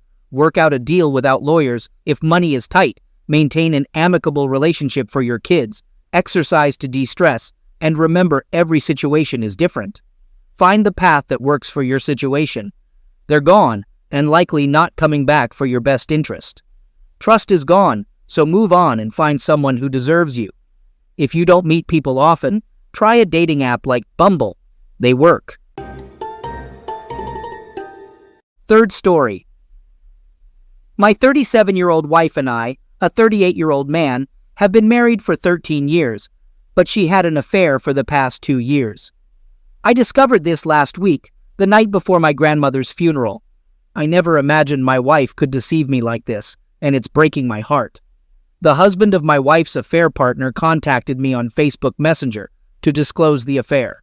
I was 2 hours away in another state for the funeral, so I held myself together until after the funeral, and then drove home to confront my wife. I sensed that things between us weren't good in early 2021. I noticed a change in my husband's behavior and attitude, which I initially attributed to untreated depression following our dog's passing away in July 2020. He became less loving, we fought more, and he stopped helping around the house. He occasionally used hurtful language during arguments, creating a negative atmosphere at home. I only found relief when he was away for work. Frustrated and unhappy, I began considering leaving him around November 2021, feeling taken advantage of for all the responsibilities I shouldered in our home.